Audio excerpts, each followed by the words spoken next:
ದೇಶದ ಬಡವರ ಕಂಬನಿ ಉರಿಸುವ ನಾಯಕ ನೀನಾಗು. ಭಾರತೀಯರ ವಿಶ್ವ ಪ್ರೇಮವ ಮೆರೆಸುವ ಜ್ಞಾನಿ ನೀನಾಗು. ಭಾರತೀಯರ ಭವ್ಯ ಭವಿಷ್ಯವ ಬೆಳಗುವ ವಿಜ್ಞಾನಿ ನೀನಾಗು. ಬೆಳಗುವ ವಿಜ್ಞಾನಿ ನೀನಾಗು. ಭೂಮಂಡಲದ ಹಾಹಾಕಾರವ ನೀಗುವ ಶಕ್ತಿಯು ನೀನಾಗು. ಮಾರಕ ಶಕ್ತಿಯ ದೂರಗೈಯುವ ವೀರ ಶಿರೋಮಣಿ ನೀನಾಗು. ಬ್ರಹ್ಮಾಂಡವನೇ ಬೆಳಗುವ ಶಕ್ತಿಯ ಕಾಣುವ ಯೋಗಿಯು ನೀನಾಗು. ಕಾಣುವ ಯೋಗಿಯು ನೀನಾಗು. ಹಿಂದೂಸ್ತಾನವು ಎಂದೂ ಮರೆಯದ ಭಾರತ ರತ್ನವು ನೀನಾಗು. Kannada ಹಿರಿಮೆಯ ಮಗನಾಗು.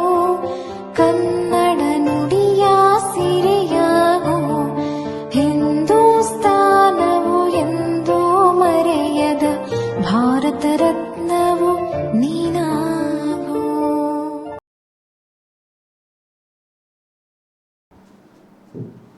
Good evening friends, welcome to Santosh art foundation.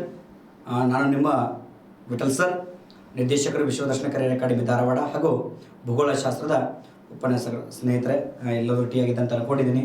Okay, so ಸಂಜೆಯ ಒಂದು ಸಮಯದಲ್ಲೇ ಭೂಗೋಳಶಾಸ್ತ್ರಕ್ಕೆ ಸಂಬಂಧಿಸಿದಂತೆ ಪ್ರತಿದಿನ ಹಲವಾರು ವಿಚಾರಗಳ ಬಗ್ಗೆ ಚರ್ಚೆ ಬರ್ತಾ ಇದ್ದೀವಿ.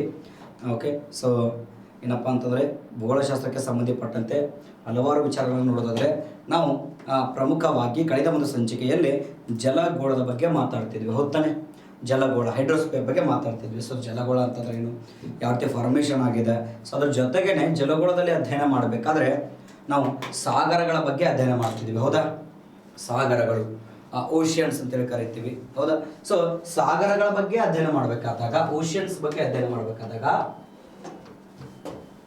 ಓಕೆ, ಸಾಗರಗಳ ಬಗ್ಗೆ ಅಧ್ಯಯನ ಮಾಡಬೇಕಾದಾಗ ಸೊ ನಾವು ಪ್ರಮುಖವಾಗಿ ಪ್ರಪಂಚದಲ್ಲಿ 4 ಸಾಗರಗಳ ಬಗ್ಗೆ ಅಧ್ಯಯನ ಮಾಡಿದ್ದೀವಿ ನಿನ್ನೆ ಒಂದು ತರಗತಿ. ಕಳೆದ ಒಂದು ಕ್ಲಾಸಲ್ಲಿ ಪ್ರಮುಖವಾಗಿ ಏನಪ್ಪ ಅಂದ್ರೆ 4 ಸಾಗರಗಳ ಬಗ್ಗೆ ಅಧ್ಯಯನ ಮಾಡ್ತೀವಿ. ಒಂದು ಪೆಸಿಫಿಕ್ ಸಾಗರ ಅಂತೇಳಿ ಕರಿತೀವಿ, 2 ಅಟ್ಲಾಂಟಿಕ್ ಸಾಗರ ಅಂತೇಳಿ ಕರಿತೀವಿ, 3 ಹಿಂದೂ ಮಹಾಸಾಗರ ಅಂತೇಳಿ ಕರಿತೀವಿ, 4ನೇದು ಯಾವುದಪ್ಪ ಅಂತಂದ್ರೆ ಆರ್ಕಟಿಕ್ ಸಾಗರ ಅಂತೇಳಿ ಕರಿತೀವಿ. ಒಟ್ಟು 4 ಸಾಗರಗಳ ಬಗ್ಗೆ ಅಧ್ಯಯನ ಮಾಡಿದ್ವಿ. ನೋಡಿ, ಅತಿ ದೊಡ್ಡ ಸಾಗರ ಯಾವುದು ಅಂತ ಕೇಳಿದಾಗ ಪೆಸಿಫಿಕ್ ಸಾಗರ ಅಂತ ಕೇಳ್ತಾನೆ. ಅತಿ ವಿಶಾಲವಾದ ಮೈದಾನವನ್ನು ಹೊಂದಿರೋ ಸಾಗರ, ಅತಿ ಹೆಚ್ಚು ಹವಳದ ದಿಣ್ಣೆಗಳನ್ನು ಹೊಂದಿರತಕ್ಕಂಥ. ನೋಡಿ, ಈ ರೀತಿ ವಿಶೇಷವಾಗಿರ್ತಕ್ಕಂತಹ ಪ್ರಶ್ನೆಗಳನ್ನು ಈ ಸಾಗರಗಳ ಮೇಲೆ ಕೇಳ್ತಾನೆ. ಅದೇ ರೀತಿ ಹಿಂದೂ ಮಹಾಸಾಗರವನ್ನು ನಾವು ಅಭಿಸಲ ಮೈದಾನ ಅಂತೇಳಿ ಕರಿತೀವಿ ಅಂತಕ್ಕಂಥದ್ದು ಕೂಡ ಮಾತಾಡಿದ್ದು. ಹಿಂದೂ ಮಹಾಸಾಗರವನ್ನು ಅಭಿಸಲ್ ಮೈದಾನ, ಅಭಿಸಲ್ ಪ್ಲೇನ್ ಅಂತೇಳಿ ಕರಿತೀವಿ ಅಂತಕ್ಕಂಥದ್ದು. ಏನು ಸರ, ಪ್ಲೇನಿಗೂ ಮತ್ತು ಅಭಿಸಲ್ ಪ್ಲೇನಿಗೂ ಹೇಳ್ತಾರೆ ಸರ್. ನಿನ್ನೆ ಒಂದು ತರಗತಿಯಲ್ಲಿ ಏನಪ್ಪ ಅಂತಂದ್ರೆ ಇದ್ರ ಬಗ್ಗೆ ಎಕ್ಸ್ಪ್ಲೇನ್ ಮಾಡಿರಲಿಲ್ಲ ನಾನು. ಓಕೆ, ಸೊ ಅಭಿಸಲ್ ಪ್ಲೇನ್ ಅಂತಂದ್ರೆ ಏನು, ಮೈದಾನ. ಸರ್, ನಮಗೆ ವಿಶಾಲವಾದ ಮೈದಾನ ಹೊಂದಿರೋದು ಪೆಸಿಫಿಕ್ ಸಾಗರ, ಆದರೆ ನಾವು ಯಾಕೆ ಹಿಂದೂ ಮಹಾಸಾಗರ ಮೈದಾನವನ್ನು ಅಭಿಸಲ್ ಮೈದಾನ ಅಂತೇಳಿ ಕರಿತೀವಿ? ಅಭಿಸಲ್ ಪ್ಲೇನ್ ಅಂತಂದ್ರೆ ಗೊತ್ತಿರಲಿ, ಡೆಪೋಸಿಷನ್ಗಳಿಂದ ನಿರ್ಮಿತವಾಗಿರ್ತಕ್ಕಂಥ ಒಂದು ಮೈದಾನ, ಅಥವಾ ಅದು ಏರು ತಗ್ಗುಗಳಿಂದ, ದಿಣ್ಣೆಗಳಿಂದ ನಿರ್ಮಿತವಾಗಿರ್ತಕ್ಕಂಥ ಒಂದು ಮೈದಾನವನ್ನ ಅಭಿಸಲ್ ಪ್ಲೇನ್ ಅಥವಾ ಅಭಿಸಲ ಮೈದಾನ ಅಂತೇಳಿ ಕರಿತೀವಿ. ಅಭಿಸಲ್ ಪ್ಲೇನ್ ಅಥವಾ ಅಭಿಸಲ ಮೈದಾನ ಅಂತೇಳಿ ಕರಿತೀವಿ. ನೋಡಿ, ಸೊ ಮೈದಾನ ಅಂದ್ರೆ ಗೊತ್ತಿರಬೇಕು ಫಸ್ಟ್ ನಿಮಗೆ, ಸುತ್ತಲ ಪ್ರದೇಶಕ್ಕಿಂತ ಎತ್ತರವಾದ ಮತ್ತು ಸಮತಟ್ಟಾದ ಭೂಪ್ರದೇಶವನ್ನು ಎಂದು ಕರಿತೀವಿ ನಾವು ಮೈದಾನ ಅಂತ ಕರಿತೀವಿ. ಆದರೆ ಸಮುದ್ರ ತಳಭಾಗದಲ್ಲಿ ಸೊ ಏರು ತಗ್ಗುಗಳಿಂದ ಕೂಡಿರ್ತಕ್ಕಂಥ ವಿಶಾಲವಾದ ಒಂದು ಪ್ರದೇಶವನ್ನು ಅಂದ್ರೆ ಅಲ್ಲಿ ಡೆಪೋಸಿಷನ್ ಆಗಿರ್ತವೆ. ಯಾವುದು ಮರಳು ಆಗಿರ್ಬೋದು, ಅಥವಾ ನಾವು ಎಂತ ಕರಿತೀವಿ ದಿಬ್ಬಗಳು. ಸೊ ಆ ದಿಬ್ಬಗಳ ಒಂದು ಪರಿಣಾಮದಿಂದ ಏರು ತಗ್ಗುಗಳು ನಿರ್ಮಾಣ ಆಗಿರ್ತವೆ. ಅದನ್ನು ನಾವೆಂತ ಕರಿತೀವಿ, ಅಭಿಸಲ ಪ್ಲೇನ್ ಅಂತೇಳಿ ಕರಿತೀವಿ. ಯಾವುದನ್ನ, ಹಿಂದೂ ಮಹಾಸಾಗರವನ್ನ. ಇನ್ನು ಅಂಟಾರ್ಟಿಕಾ ಏನಪ್ಪ ಅಂದ್ರೆ ಅಟ್ಲಾಂಟಿಕ್ ಸಾಗರ ಬಗ್ಗೆ ನೋಡಬೇಕಾದ್ರೆ, ಸೊ ಅಟ್ಲಾಂಟಿಕ್ ಸಾಗರವನ್ನು ನೋಡೋದಾದ್ರೆ ನಾವು ಎಸ್ ಆಕಾರದಲ್ಲಿ ಕಂಡು ಬರ್ತಕ್ಕಂಥ ಸಾಗರ ಅಂತ ಕೂಡ ಹೇಳಿದ್ದೆ ನಿಮಗೆ. ಎಸ್ ಆಕಾರದಲ್ಲಿ ಕಂಡು ಬರ್ತಕ್ಕಂಥ ಸಾಗರ ಅಂತಲೂ ಕೂಡ ಹೇಳಿದ್ದೆ. ಸೊ ಇದು ಉತ್ತರ ಧ್ರುವ ದಕ್ಷಿಣ ಧ್ರುವವನ್ನು ಸಂಧಿಸ್ತಕ್ಕಂಥ ಒಂದು ಸಾಗರ ಅಂತ ಕೂಡ ಹೇಳಿದ್ವಿ. ಹೌದಾ, ಸೊ ಅತಿ ಉದ್ದವಾಗಿರ್ತಕ್ಕಂಥ ಸಾಗರ ಹಾಗೂ ಅತಿ ಉದ್ದವಾದ ಏನಪ್ಪಾ ಅಂತಂದ್ರೆ ಖಂಡಾಂತರ ತೀರ ಅಥವಾ ಖಂಡಾವರಣ ಪ್ರದೇಶ, ಕಾಂಟಿನೆಂಟಲ್ ಶೆಲ್ಫ್ಸ್ ಅಂತೇಳಿ ಕರಿತೀವಿ. ಆ ಖಂಡಾವರಣ ಪ್ರದೇಶವನ್ನ ಹೊಂದಿರತಕ್ಕಂಥ ಸಾಗರ ಯಾವುದಪ್ಪ ಅಂತಂದ್ರೆ ಈ ಒಂದು ಅಟ್ಲಾಂಟಿಕ್ ಓಷನ್ ಅಂತೇಳಿ ಕರಿತೀವಿ, ಅಟ್ಲಾಂಟಿಕ್ ಸಾಗರ ಅಂತೇಳಿ ಕರಿತೀವಿ. ಇದರ ಮಧ್ಯಭಾಗದಲ್ಲಿ ಏನಾಗ್ತಿದೆ ಅಂತಂದ್ರೆ ಎತ್ತರವಾಗಿರ್ತಕ್ಕಂಥ ಬೆಟ್ಟ ಶ್ರೇಣಿಗಳು ನಿರ್ಮಾಣ ಆಗಿದ್ದಾವೆ. ಅಂದ್ರೆ ಅಂತರ್ಗತವಾದ ಶ್ರೇಣಿಗಳು, ಸಮುದ್ರದ ಕೆಳಭಾಗದಲ್ಲಿ ಅದು ಸಮುದ್ರದ ಆಳದಲ್ಲಿ ಪರ್ವತಗಳು ನಿರ್ಮಾಣ ಆಗಿದ್ದಾವೆ. ಸೊ ಅವುಗಳನ್ನ ನಾವು ಅಂತರ್ಗತ ಪರ್ವತಗಳು ಅಂತೇಳಿ ಕರಿತೀವಿ ಅಥವಾ ರಿಡ್ಜಸ್ ಅಂತೇಳಿ ಕರಿತೀವಿ. ಇಲ್ಲೇನಾಗಿದೆ ಅಂತಂದ್ರೆ ಪ್ರಪಂಚದಲ್ಲಿ ಅತಿ ಉದ್ದವಾದ ಅಂತರ್ಗತ ಶ್ರೇಣಿಗಳನ್ನ ಹೊಂದಿರುವ ಒಂದು ಸಾಗರ ಯಾವುದು ಅಂತ ಕೇಳ್ತಾನೆ. ಪ್ರಪಂಚದಲ್ಲೇ ಅತಿ ಉದ್ದವಾದ ಅಂತರ್ಗತ ಶ್ರೇಣಿಯನ್ನ ಹೊಂದಿರುವ ಒಂದು ಸಾಗರ ಯಾವುದಪ್ಪ ಅಂತಂದ್ರೆ ಅದು ಅಟ್ಲಾಂಟಿಕ್ ಓಷನ್ ಅಥವಾ ಅಟ್ಲಾಂಟಿಕ್ ಸಾಗರ ಅಂತೇಳಿ ಕರಿತೀವಿ. ಅಟ್ಲಾಂಟಿಕ್ ಓಷನ್ ಅಥವಾ ಅಟ್ಲಾಂಟಿಕ್ ಸಾಗರ ಅಂತೇಳಿ ಕರಿತೀವಿ. ಸೊ ಅರ್ಥ ಆಗಿದೆ ಅಂತ ಅನ್ಕೊಂಡಿದ್ದೀನಿ. ಓಕೆ, ಸೊ ಇನ್ನ ಇಲ್ಲೇ ಒಂದು ಅಟ್ಲಾಂಟಿಕ್ ಸಾಗರದ ಬಗ್ಗೆ ಇನ್ನೊಂದು ಪ್ರಶ್ನೆಯನ್ನು ಕೇಳಿದ್ದ ಅಂತ ಕೂಡ ಇದೆ. ಇತ್ತೀಚಿನ ದಿನಗಳಲ್ಲಿ ವಿಶಾಲ ಆಗ್ತಕ್ಕಂಥ ಅಥವಾ ಅದರ ವ್ಯಾಪ್ತಿ ಹೆಚ್ಚಾಗ್ತಕ್ಕಂತಹ ಒಂದು ಸರೋವರ ಅದು ಸಾಗರ ಯಾವುದು ಅಂತ ಕೇಳ್ತಾನೆ. ಹೌದಾ? ಸೊ ವ್ಯಾಪ್ತಿ ಜಾಸ್ತಿ ಆಗ್ತಕ್ಕಂಥ ಒಂದು ಸಾಗರ ಯಾವುದಪ್ಪ ಅಂದ್ರೆ ಅಟ್ಲಾಂಟಿಕ್ ಸಾಗರ. ಯಾಕಂತಂದ್ರೆ ಇಲ್ಲಿ ಭೂಫಲಕಗಳು ಚಲಿಸ್ತಾ ಇದ್ದಾವೆ, ಡೈವರ್ಜೆಂಟ್ ಆಗ್ತಿದ್ದಾವೆ, ಭೂಫಲಕಗಳು ಒಂದನ್ನೊಂದು ಬಿಟ್ಟು ದೂರ ಹೋಗ್ತಿದ್ದಾವೆ. ಸೊ ಹೀಗಾಗಿ ಭೂಫಲಕಗಳು ದೂರ ಹೋಗೋದ್ರಿಂದ ಇದರ ವಿಶಾಲತೆ ಅಥವಾ ವ್ಯಾಪ್ತಿ ಜಾಸ್ತಿ ಆಗ್ತಿದೆ. ಆದರೆ ಪೆಸಿಫಿಕ್ ಸಾಗರದ ವ್ಯಾಪ್ತಿ ಕಡಿಮೆ ಆಗ್ತಿರೋದನ್ನ ಕಾಣ್ತಿರಕ್ಕಂತ ನೋಡ್ತೀವಿ. ಅದು ಕೂಡ ಕನ್ವರ್ಜೆನ್ಸ್ ಆಗ್ತಿದಾವೆ ಅಲ್ಲಿ. ಎಲ್ಲಿ ಪೆಸಿಫಿಕ್ ಸಾಗರದಲ್ಲಿ ಭೂಫಲಕಗಳು ಕನ್ವರ್ಜೆಂಟ್ ಆಗ್ತವೆ, ಒಂದಕ್ಕೊಂದು ಆಕರ್ಷಣೆ ಆಗ್ತಿದಾವೆ, ಹೀಗಾಗಿ ವ್ಯಾಪ್ತಿ ಕಡಿಮೆ ಆಗ್ತಿದೆ.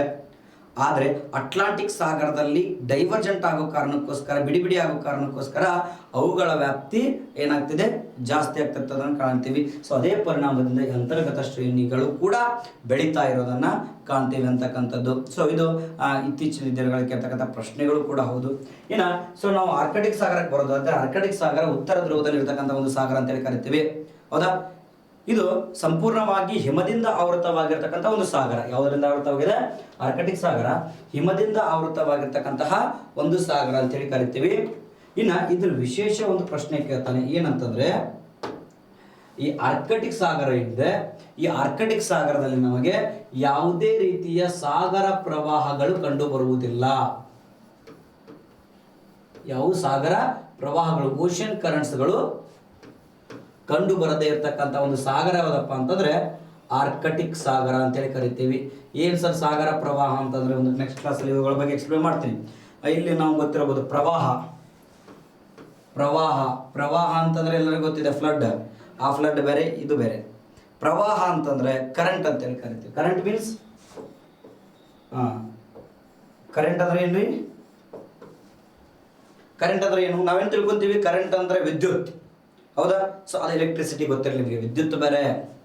ಬಟ್ ಕರೆಂಟ್ ಅಂದ್ರೆ ಏನು? Current means flow. ಫ್ಲೋ ಆಗೋದು, ಚಲಿಸುವುದು. ಫ್ಲೋ ಆಗೋದು ಅಥವಾ ಚಲಿಸುವುದು. Current means ಪ್ರವಾಹಿಸು. ಓಕೆನಾ? ಅಂದ್ರೆ ಇಲ್ಲಿ ಓಷಿಯನ್ ಕರೆಂಟ್, ಸಾಗರ ಪ್ರವಾಹ. ಓಷಿಯನ್ ಕರೆಂಟ್ ಅಂದ್ರೆ ಸಾಗರದ ನೀರು ಚಲಿಸುವುದು. ಓಷನ್ ಕರೆಂಟ್ಸ್ ಅಂದ್ರೆ ಏನ್ರಿ? ಸಾಗರದ ನೀರು ಪ್ರವಹಿಸುವುದು ಅಥವಾ ಚಲಿಸುವುದು ಅಂತಕ್ಕಂಥ ಅರ್ಥವನ್ನ ಕೊಡ್ತೈತಿ. ಹೀಗಾಗಿ ಅಂದ್ರೆ ಒಂದು ಪ್ರದೇಶದ ಸಾಗರದ ನೀರು ಇನ್ನೊಂದು ಪ್ರದೇಶದ ಸಾಗರದ ನೀರು ಇನ್ನೊಂದು ಪ್ರದೇಶಕ್ಕೆ ಮೂವ್ಮೆಂಟ್ ಆಗುತ್ತೆ. ಇದನ್ನ ನಾವು ಓಷನ್ ಕರೆಂಟ್ ಅಥವಾ ಸಾಗರ ಪ್ರವಾಹ ಅಂತೇಳಿ ಕರಿತೀವಿ. ಎಲ್ಲಾ ಸಾಗರದಲ್ಲೂ ಕೂಡ ಸಾಗರ ಪ್ರವಾಹಗಳು ಸಂಭವಿಸ್ತವೆ. ಒಂದು ತರಗತಿ, ನೆಕ್ಸ್ಟ್ ಒಂದು ತರಗತಿಯಲ್ಲಿ ಸಾಗರ ಪ್ರವಾಹಗಳ ಬಗ್ಗೆ ಸಪರೇಟ್ ಕ್ಲಾಸ್ ಮಾಡ್ತೀನಿ. ಹೌದಾ? ಆದ್ರೆ ಈ ಒಂದು ಸಾಗರ ಪ್ರವಾಹಗಳು ಕಂಡು ಬರದಿರ್ತಕ್ಕಂತಹ ಏಕೈಕ ಸಾಗರ ಯಾವುದು ಅಂತ ಕೇಳಿದಾಗ ಅದು ಆರ್ಕಟಿಕ್ ಸಾಗರ. ಯಾಕೆ ಅಂತಂದ್ರೆ ಈ ಸಾಗರದ ನೀರು ಐಸ್ ಕ್ಯಾಪ್ ಇಂದ ನಿರ್ಮಿತ ಆಗಿದೆ. ಅಂದ್ರೆ ಕಂಪ್ಲೀಟ್ ಆಗಿ ಐಸ್ ರೂಪದಲ್ಲಿದೆ. ಅಂದ್ರೆ ಈಗ ಮಂಜುಗಡ್ಡೆಯ ರೂಪದಲ್ಲಿದೆ. ಆ ಮಂಜುಗಡ್ಡೆ ರೂಪದಲ್ಲಿದ್ದಾಗ ಏನಾಗುತ್ತೆ, ಒಂದು ಪ್ರದೇಶದಿಂದ ಇನ್ನೊಂದು ಪ್ರದೇಶಕ್ಕೆ ಏನಾಗಲ್ಲ, ನೀರಿನ ಚಲನೆ ಅಥವಾ ಜಲಭಾಗದ ಚಲನೆ ಆಗೋದಿಲ್ಲ. ಸೊ ಹೀಗಾಗಿ ಓಷನ್ ಕರೆಂಟ್, ಸಾಗರ ಪ್ರವಾಹ ಕಂಡು ಬರದೇ ಇರತಕ್ಕಂತಹ ಒಂದು ಸಾಗರ ಯಾವುದಪ್ಪ ಅಂತಂದ್ರೆ ಅದು ಆರ್ಕಟಿಕ್ ಸಾಗರ ಅಂತೇಳಿ ಕರಿತೀವಿ. ಹೌದಾ? ಸೊ ಇದು ಮುಖ್ಯವಾಗಿರ್ತಕ್ಕಂಥದ್ದು. ಆಮೇಲೆ ಸಾಗರ ತಳದ ಭೂಸ್ವರೂಪಗಳು ಕೂಡ ಇಲ್ಲಿ ಸರಿಯಾಗಿ ನಮ್ಗೆ ಗುರುತಿಸಕ್ಕೆ ಸಾಧ್ಯ ಇಲ್ಲ. ಯಾವುದರಲ್ಲಿ ಸರಿಯಾಗಿ ಇದು ಗುರುತಿಸಕ್ಕೆ ಸಾಧ್ಯ ಇಲ್ಲ? ಎಸ್, ಆರ್ಕಟಿಕ್ ಸಾಗರದಲ್ಲಿ ಸಾಗರ ತಳದ ಭೂಸ್ವರೂಪಗಳನ್ನ ಗುರುತಿಸಲಿಕ್ಕೆ ನಾವು ಸಾಧ್ಯ ಇಲ್ಲ ಅಂತೇಳಿ ಕರಿತೀವಿ. ಇದು ನಾವು ಇಲ್ಲಿಯವರೆಗೂ ಕೂಡ ಸಾಗರಗಳ ಬಗ್ಗೆ ನೋಡಿರ್ತಕ್ಕಂತಹ ಒಂದು ಅಂಶ ಅಂತೇಳಿ ಕರಿತೀವಿ. ಎಸ್ ಸರ್, ನಾವು ಸಾಗರಗಳ ಬಗ್ಗೆ ಗೊತ್ತಾಯ್ತು. ನೆಕ್ಸ್ಟ್ ಜಲಗೋಳದಲ್ಲಿ ಯಾವುದರ ಬಗ್ಗೆ ಮಾತಾಡ್ತಿದ್ದೀವಿ? ಜಲಗೋಳದಲ್ಲಿ ನಾವು ಮಾತಾಡ್ತಕ್ಕಂತಹ ಒಂದು ಇದಪ್ಪ ಅಂತ ಟಾಪಿಕ್ ಯಾವುದಪ್ಪ ಅಂತಂದ್ರೆ ಸಮುದ್ರಗಳು. ಓಕೆ, ಯಾವ್ದ್ರಿ? ಸಮುದ್ರಗಳು ಅಂತೇಳಿ ಕರಿತೀವಿ. ಸೊ ಸಾಧ್ಯ ಆದಷ್ಟು ಯಾರ ಕಡೆ ಅಟ್ಲಾಸ್ ಇದೆಯೋ ಅವರು ಅಟ್ಲಾಸ್ ಅನ್ನ ಮುಂದ್ಗಡೆ ಓಪನ್ ಮಾಡಿ ಇಟ್ಕೊಳ್ಳೋದು ಬಹಳ ಒಳ್ಳೆಯದು. ಓಕೆ, ಸೊ ಯಾಕಂತಂದ್ರೆ ಸಿ ಅಂತೇಳಿ ಕರಿತೀವಿ. ಇಂಗ್ಲಿಷ್ ಅದಕ್ಕೆ ಏನು ಕರಿತಾರ? ಸೀಸ್ ಅಥವಾ ಸಮುದ್ರಗಳು ಅಂತೇಳಿ ಕರಿತೀವಿ. ನೋಡಿ, ನಮ್ಗೆ ಇಲ್ಲಿ ಗೊತ್ತಿದೆ ಸಾಗರ, ಸಮುದ್ರ. ಭಾರತವನ್ನ ಕನ್ಸಿಡರ್ ಮಾಡಿದಾಗ, ಓಕೆ, ಸೊ ಭಾರತವನ್ನ ಕನ್ಸಿಡರ್ ಮಾಡಿದಾಗ ನಾವು ಇಲ್ಲಿ ಹಿಂದೂ ಮಹಾಸಾಗರ ಇದೆ, ಹಿಂದೂ ಮಹಾಸಾಗರ ಇದೆ. ಆ ಕಡೆ ಈ ಕಾದ್ರೆ ಇಲ್ಲಿ ಅರಬ್ಬಿ ಸಮುದ್ರ ಇದೆ. ಸರ್, ಇದು ಸಮುದ್ರಕ್ಕೂ ಮತ್ತು ಸಾಗರಕ್ಕೂ ಏನು ವ್ಯತ್ಯಾಸ ಇದೆ? ಹೌದಾನೆ? ಎರಡು ಕೂಡ ನೀರು ಒಂದೇ ರೀತಿ ಅದಾವ, ಒಂದೇ ಕಡೆ ಮರ್ಜ್ ಆಗಿದಾವ. ಆದರೆ ಸಮುದ್ರ ಮತ್ತು ಸಾಗರಕ್ಕೆ ಏನು ವ್ಯತ್ಯಾಸ? ಹಾಗಾದ್ರೆ ಸಮುದ್ರ ಅಂದ್ರೆ ಏನು? ಯಾವುದನ್ನ ಸಮುದ್ರ ಅಂತ ಹೇಳಿ ಕರಿತೀವಿ? ಇಲ್ಲಿ ಎರಡು ಕಾನ್ಸೆಪ್ಟ್ ಗೊತ್ತಿರಬೇಕು ನಿಮಗೆ. ಮುಖ್ಯವಾಗಿ ಸಮುದ್ರಗಳು ಅಂತ ಬಂದಾಗ ನಿಮಗೆ ಎರಡು ಕಾನ್ಸೆಪ್ಟ್ ಗೊತ್ತಿರಬೇಕು. ಒಂದೇನಪ್ಪ ಅಂತಂದ್ರೆ ಸಮುದ್ರಗಳು ಸಾಗರಗಳಿಗಿಂತಲೂ ಚಿಕ್ಕದಾಗಿರುತ್ತವೆ, ಅಥವಾ ಸಾಗರಗಳಿಗಿಂತ ಚಿಕ್ಕದಾಗಿರುತ್ತವೆ, ಅಥವಾ ಏನಂತ ಕರಿತೀವಿ? ಸಾಗರದ ಒಂದು ಚಿಕ್ಕ ಭಾಗ, ಸಾಗರದ ಚಿಕ್ಕ ಭಾಗ ಅಂತೇಳಿ ಕರಿತೀವಿ. ನೋಡಿ, ಸೊ ಸಮುದ್ರಗಳು ಸಾಗರಕ್ಕಿಂತಲೂ ಚಿಕ್ಕದಾಗಿರ್ತವೆ, ಅಥವಾ ಸಾಗರದ ಒಂದು ಭಾಗವನ್ನ ನಾವು ಸಮುದ್ರ ಅಂತೇಳಿ ಕರಿತೀವಿ. ಆದರೆ ಪರ್ಟಿಕ್ಯುಲರ್ ಆಗಿ ಸಮುದ್ರಗಳು ಅಂತ ಕರೀಲಿಕ್ಕೆ ಒಂದು ಏನಪ್ಪಾ ಅಂದ್ರೆ ವ್ಯಾಖ್ಯಾನ ಇದೆ. ಏನಂತಂದ್ರೆ ಪೂರ್ಣ ಅಥವಾ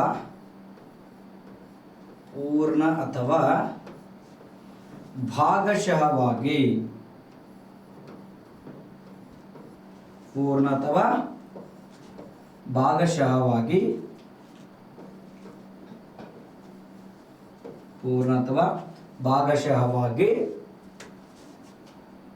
ಜಲಭಾಗದಿಂದ ಭೂಭಾಗದಿಂದ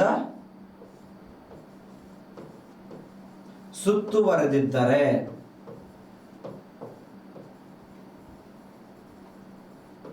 ನೋಡಿ ಏನ್ ಹೇಳ್ತಾನೆ? ಪೂರ್ಣ ಅಥವಾ ಭಾಗಶಃವಾಗಿ ಭೂಭಾಗಗಳಿಂದ ಸುತ್ತುವರೆದಿದ್ದರೆ, ಅಂತಹ ಒಂದು ಭೂಭಾಗಗಳಿಂದ ಸುತ್ತುವರೆದಿದ್ದರೆ, ಸೊ ಅಂತಹ ಒಂದು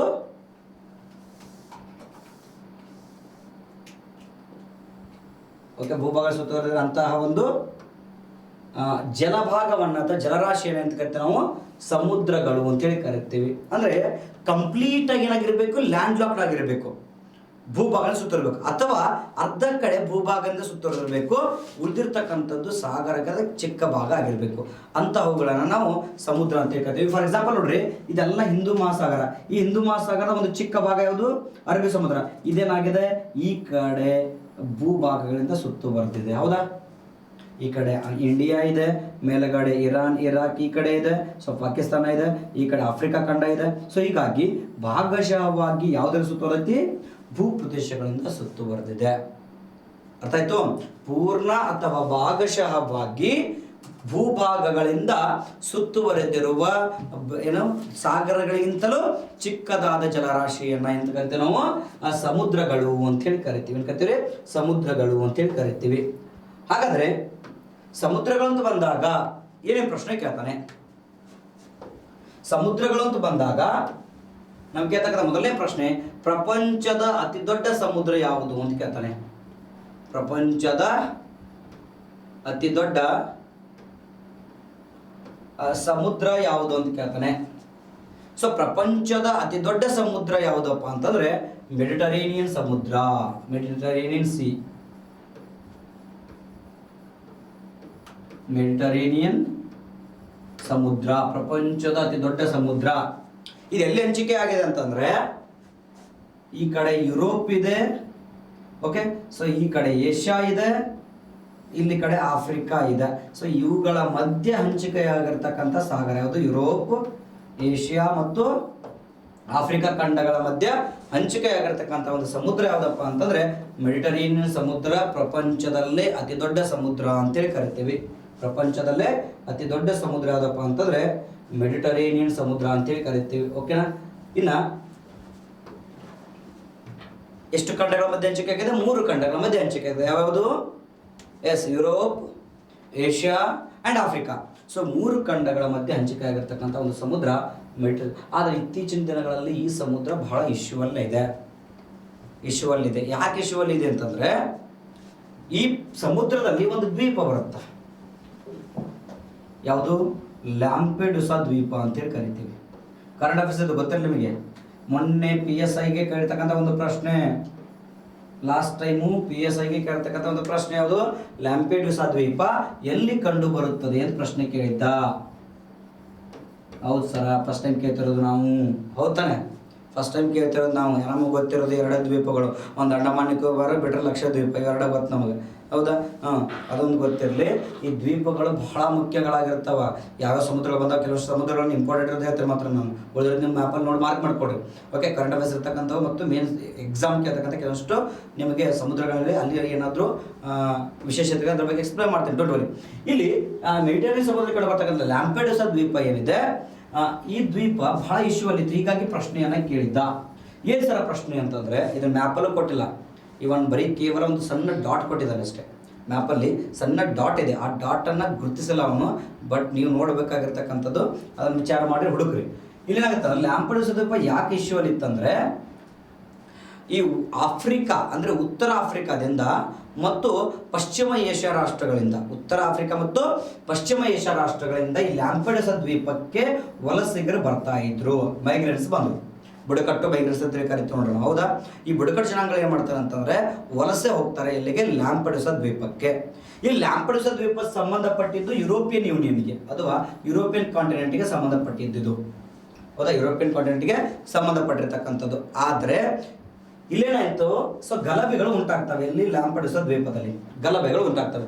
ಯಾಕೆ ಗಲಭೆಗಳು ಉಂಟಾಗ್ತವೆ ಅಂತಂದರೆ, ಸೊ ಇಲ್ಲಿರ್ತಕ್ಕಂತಹ ಒಂದು ಮೈಗ್ರೆಂಟ್ಸ್ಗಳಿಗೆ ಯಾವುದೇ ರೀತಿಯ ಪೌರತ್ವವನ್ನು ಕೊಡೋದಿಲ್ಲ ಅಥವಾ ಸೌಲಭ್ಯಗಳನ್ನು ಕೊಡೋದಿಲ್ಲ. ಅವಾಗೇನಾಗುತ್ತೆ, ಯಾಕೆ ಕೊಡೋದಿಲ್ಲ ಅಂತಂದರೆ, ಇವರು ಮೈಗ್ರೆಂಟ್ಸ್ ವಲಸಿಗರಾಗಿರೋ ಕಾರಣಕ್ಕೋಸ್ಕರ ಅಲ್ಲ. ಇವರು ಅಂದರೆ ವಲಸೆ ಬರಬೇಕಾದ್ರೆ ತಮ್ಮ ಜೊತೆಗೆ ವೆಪನ್ಗಳನ್ನು, ಶಸ್ತ್ರಾಸ್ತ್ರಗಳನ್ನು ತೆಗೆದುಕೊಂಡು ಬರ್ತಿದ್ದಾರೆ. ಈ ಶಸ್ತ್ರಾಸ್ತ್ರಗಳನ್ನು ತೆಗೆದುಕೊಂಡು ಬಂದು ಇಲ್ಲಿ ಗಲಭೆಯನ್ನು, ಈ ಒಂದು ದ್ವೀಪಗಳಲ್ಲಿ ಗಲಭೆಯನ್ನು ಮಾಡ್ತಕ್ಕಂಥದ್ದು ಇಶ್ಯೂ ಅಲ್ಲಿತ್ತು. ಸೊ ಹೀಗಾಗಿ ಈ ಒಂದು ದ್ವೀಪ ಅಂದರೆ ಲ್ಯಾಂಪೆಡುಸಾ ದ್ವೀಪ ಇಶ್ಯೂ ಅಲ್ಲಿರೋ ಕಾರಣಕ್ಕೋಸ್ಕರ ಈ ಒಂದು ಪ್ರಶ್ನೆಯನ್ನು ಕೇಳಿದ. ಮೆಡಿಟರೇನಿಯನ್ ಸಮುದ್ರ ಬಗ್ಗೆ ಪ್ರಶ್ನೆ ಬಂದಿತ್ತು ಅಂತಕ್ಕಂಥದ್ದು ನೆನಪಿರಲಿ. ಅದರ ಜೊತೆಗೇನೆ ಮೆಡಿಟರೇನಿಯನ್ ಸಮುದ್ರಕ್ಕೆ ಏನಾದರೂ ಏನಪ್ಪ ಅಂದರೆ ಒಂದು ಕಾಲುವೆ ಬಗ್ಗೆ ಕೇಳ್ತಾನೆ. ಕೆಂಪು ಸಮುದ್ರ ಮತ್ತು ಮೆಡಿಟರೇನಿಯನ್ ಸಮುದ್ರವನ್ನು ಸಂಪರ್ಕಿಸ್ತಕ್ಕಂಥ ಒಂದು ಕಾಲುವೆ ಯಾವುದು ಅಂತ ಕೇಳ್ತಾನೆ. ಅದು ಏನಪ್ಪ ಅಂತಂದರೆ ಸೂಯೆಜ್ ಕಾಲುವೆ ಅಂತೇಳಿ ಕರಿತೀವಿ, ಸೂಯೆಜ್ ಕ್ಯಾನಲ್ ಅಂತೇಳಿ ಕರಿತೀವಿ. ಸೊ ಯಾವುದನ್ನು ಸಂಪರ್ಕ ಮಾಡುತ್ತಾ? ಮೆಡಿಟರೇನಿಯನ್ ಸಮುದ್ರ ಮತ್ತು ಕೆಂಪು ಸಮುದ್ರ, ರೆಡ್ ಸಿ ಅಂತೇಳಿ ಕರಿತೀವಿ. ಫಾರ್ ಎಕ್ಸಾಂಪಲ್ ನೋಡ್ರಿ, ಸೊ ಈ ಕಡೆ ಆಫ್ರಿಕಾ ಇದೆ ಅಂತ ಕೊಡ್ರಿ. ಹೌದಾ? ಸೊ ಈ ಕಡೆ ಏಷ್ಯಾ ಇದೆ. ಓಕೆ, ಈ ಕಡೆ ಏಷ್ಯಾ ಇದೆ, ಮೇಲ್ಗಡೆ ಯುರೋಪಿಯನ್ ಯೂನಿಯನ್ ಇದೆ. ಹೌದಾ? ಸೊ ಈ ಸಮುದ್ರವನ್ನು ನಾವು ಎಂತ ಕರಿತೀವಿ ಅಂದರೆ, ಯಾವ ಸಮುದ್ರ? ಯುರೋಪ್, ಏಷ್ಯಾ ಮತ್ತು ಆಫ್ರಿಕಾ ಖಂಡಗಳ ಮಧ್ಯೆ ಇರ್ತಕ್ಕಂಥ ಈ ಸಮುದ್ರವನ್ನು ನಾವು ಎಂತ ಕರಿತೀವಿ? ಮೆಡಿಟರೇನಿಯನ್ ಸಮುದ್ರ ಅಂತ ಹೇಳಿ ಕರಿತೀವಿ. ಓಕೆ, ಈ ಪ್ರದೇಶವನ್ನು ಮೆಡಿಟರೇನಿಯನ್ ಸಮುದ್ರ ಅಂತ ಹೇಳಿ ಕರಿತೀವಿ. ಅದೇ ರೀತಿ ಇಲ್ಲಿರ್ತಕ್ಕಂತಹ ಒಂದು ಸಮುದ್ರವನ್ನು ನಾವು ಅಂತ ಕರಿತೀವಿ ರೆಡ್ ಸಿ ಅಥವಾ ಕೆಂಪು ಸಮುದ್ರ ಅಂತೇಳಿ ಕರಿತೀವಿ. ರೆಡ್ ಸಿ ಅಥವಾ ಕೆಂಪು ಸಮುದ್ರ. ಇಲ್ಲಿ ಒಂದು ಪ್ರಶ್ನೆ ಕೇಳ್ತಾನೆ ಮತ್ತೆ, ಕೆಂಪು ಸಮುದ್ರ ಯಾವ ಖಂಡಗಳನ್ನು ಬೇರ್ಪಡಿಸುತ್ತದೆ? ನೆನಪಿಡಿ, ರೆಡ್ ಸಿ, ಕೆಂಪು ಸಮುದ್ರ ಯಾವ ಖಂಡಗಳನ್ನು ಬೇರ್ಪಡಿಸುತ್ತದೆ ಅಂತ ಪ್ರಶ್ನೆ ಕೇಳ್ತಾನೆ. ಆಫ್ರಿಕಾ ಮತ್ತು ಏಷ್ಯಾ ಖಂಡಗಳನ್ನು ಬೇರ್ಪಡಿಸುತ್ತದೆ. ನೆನಪಿಟ್ಕೊಡ್ರಿ, ಆಫ್ರಿಕಾ ಮತ್ತು ಏಷ್ಯಾ ಖಂಡಗಳ ಮಧ್ಯೆ ಕಂಡುಬರುವ ಸಮುದ್ರ ಯಾವುದು ಅಂತ ಕೇಳ್ತಾನೆ. ರೆಡ್ ಸಿ, ಕೆಂಪು ಸಮುದ್ರ. ಅಥವಾ ಇನ್ನೊಂದು ಸರ್ತಿ ಪ್ರಶ್ನೆ ತಿರುಚಬಹುದು ಅವನು, ಯಾವ ಖಂಡಗಳನ್ನು ಪ್ರತ್ಯೇಕಿಸುತ್ತದೆ ಅಂತ ಕೇಳಿದಾಗ ಏಷ್ಯಾ ಮತ್ತು ಆಫ್ರಿಕಾ ಖಂಡಗಳನ್ನು ಪ್ರತ್ಯೇಕಿಸುತ್ತದೆ. ಆದರೆ ಯಾವ ಕಾಲುವೆ ಅಂದ್ರೆ ಗೊತ್ತಿದೆ ತಾನೆ? ಓಕೆ, ಯಾವ ಕಾಲುವೆ ಮೆಡಿಟರೇನಿಯನ್ ಸಮುದ್ರ ಮತ್ತು ಕೆಂಪು ಸಮುದ್ರಗಳನ್ನು ಜೋಡಿಸುತ್ತದೆ?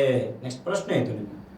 ಯಾವ ಕಾಲುವೆ ಮೆಡಿಟರೇನಿಯನ್ ಸಮುದ್ರ ಮತ್ತು ಕೆಂಪು ಸಮುದ್ರಗಳನ್ನು ಜೋಡಿಸುತ್ತದೆ ಅಂತ ಕೇಳ್ತಾನೆ. ಅದು ಯಾವ ಕಾಲುವೆ ಅಂದರೆ ಸೂಯೆಜ್ ಕ್ಯಾನಲ್ ಅಥವಾ ಸೂಯೆಜ್ ಕಾಲುವೆ ಅಂತೇಳಿ ಕರಿತೀವಿ. ಸೂಯೆಜ್ ಕಾಲುವೆ ಅಥವಾ ಸೂಯೆಜ್ ಕ್ಯಾನಲ್. ಈ ಒಂದು ಕೆಂಪು ಸಮುದ್ರದಲ್ಲಿ ಲಾಸ್ಟ್ ಟೈಮ್ ಒಂದು ಹಡಗು ಸಿಕ್ಕಾಕೊಂಡಿತ್ತು. ಹೌದಾ? ಎವರ್ಗ್ರೀನ್ ಅಂತಕ್ಕಂಥ ಹಡಗು ಸಿಕ್ಕಾಕೊಂಡಿದ್ದು. ಸೊ ಅಲ್ಲಿ ಜಲಮಾರ್ಗಕ್ಕೆ ಬಹಳ ತೊಂದರೆ ಉಂಟಾಗಿತ್ತು ಸುಮಾರು 2-3 ದಿನಗಳ ಕಾಲ. ಹೌದಾ? ಸೊ ಹೀಗಾಗಿ ರೆಡ್ ಸಿ ಏನಾಗಿತ್ತಪ್ಪ ಅಂತಂದರೆ ಇಶ್ಯೂವಲ್ಲಿ ಇತ್ತು. ಸೊ ನಿಮಗೆ 2 ಸಮುದ್ರ ಬಗ್ಗೆ ಗೊತ್ತಾಯ್ತು ನೋಡಿ. ಅತಿ ದೊಡ್ಡ ಸಮುದ್ರ ಅಂತ ಬಂದಾಗ ಮೆಡಿಟರೇನಿಯನ್ ಸಮುದ್ರ. ಓಕೆ, ಸೊ ಮೆಡಿಟರೇನಿಯನ್ ಸಮುದ್ರದಲ್ಲಿ ಕಂಡುಬರ್ತಕ್ಕಂಥ ದ್ವೀಪ ಯಾವುದು? ಲ್ಯಾಂಪೆಡೂಸಾ ದ್ವೀಪ ಪ್ರೆಸೆಂಟ್ ಇಶ್ಯೂ ಅಲ್ಲಿದೆ. ಓಕೆ, ಸೊ ಅದೇ ರೀತಿ ಮೆಡಿಟರೇನಿಯನ್ ಸಮುದ್ರ ಮತ್ತು ಕೆಂಪು ಸಮುದ್ರವನ್ನು ಕೂಡಿಸುವ ಕಾಲುವೆ ಯಾವುದು? Suez canal. ಈ ಮೆಡಿಟರೇನಿಯನ್ ಸಮುದ್ರ 3 ಖಂಡಗಳ ಮಧ್ಯೆ ಹಂಚಿಕೆ ಆಗಿದೆ, Europe, Asia, Africa. And then ಯಾವ್ದಪ್ಪ ಅಂದ್ರೆ ಕೆಂಪು ಸಮುದ್ರಕ್ಕೆ ಬರೋದಾದ್ರೆ ಕೆಂಪು ಸಮುದ್ರ ಯಾವ 2 ಖಂಡಗಳ ಮಧ್ಯೆ ಹಂಚಿಕೆ ಆಗಿದೆ? ಏಷ್ಯಾ ಮತ್ತು ಆಫ್ರಿಕಾ ಖಂಡಗಳ ಮಧ್ಯೆ ಹಂಚಿಕೆ ಆಗಿರ್ತಕ್ಕಂಥದ್ದು. ಇನ್ನು ಈ ಒಂದು ಕೆಂಪು ಸಮುದ್ರದಲ್ಲಿ ಏನಾಗಿತ್ತು? ಎವರ್ ಗ್ರೀವನ್ ಅಂತಕ್ಕಂಥ ಹಡಗು ಸೊ ಸಿಕ್ಕಾಕೊಂಡಿತ್ತು ಅಂತಕ್ಕಂಥದ್ದು. ಇದು ಕೂಡ ಇಶ್ಯೂ ಅಲ್ಲಿದೆ. ಸೊ ಇವೆಲ್ಲ ಪ್ರಶ್ನೆಗಳು ನಿಮಗೆ ಈ 2 ಇದರ ಮೇಲೆ ಯಾವುದರ ಮೇಲೆ? ಸಮುದ್ರಗಳ ಮೇಲೆ ಕೇಳ್ತಾನೆ ಅಂತಕ್ಕಂಥದ್ದು. ಈ 2 ಪ್ರಶ್ನೆಗಳು ಇವೆರಡು ಏನಪ್ಪಾ ಅಂದ್ರೆ ಸಮುದ್ರಗಳ ಮೇಲೆ ಕೇಳ್ತಾನೆ ಅಂತ ಹೇಳಿ ಕರಿತೀವಿ. ಹೌದಾ? ಇನ್ನು ನೆಕ್ಸ್ಟ್ ಮೂರನೇ ಒಂದು ಸಮುದ್ರ ಯಾವ್ದಪ್ಪ ಅಂತಂದ್ರೆ ಮೂರನೇ ಸಮುದ್ರ ಯಾವ್ದಪ್ಪ ಅಂತಂದ್ರೆ ಕಪ್ಪು ಸಮುದ್ರ, ಬ್ಲ್ಯಾಕ್ ಸಿ. ಕಪ್ಪು ಸಮುದ್ರ, ಬ್ಲ್ಯಾಕ್ ಸಿ. ಬ್ಲ್ಯಾಕ್ ಸಿ ಮೇಲೆ ಏನು ಪ್ರಶ್ನೆ ಕೇಳ್ತಾನೆ? ಯಾಕೆ ಇಶ್ಯೂ ಅಲ್ಲಿ ಇದೆ ಅಂತಂದ್ರೆ ಇದು ಯುರೋಪ್ ಮತ್ತು ಇದು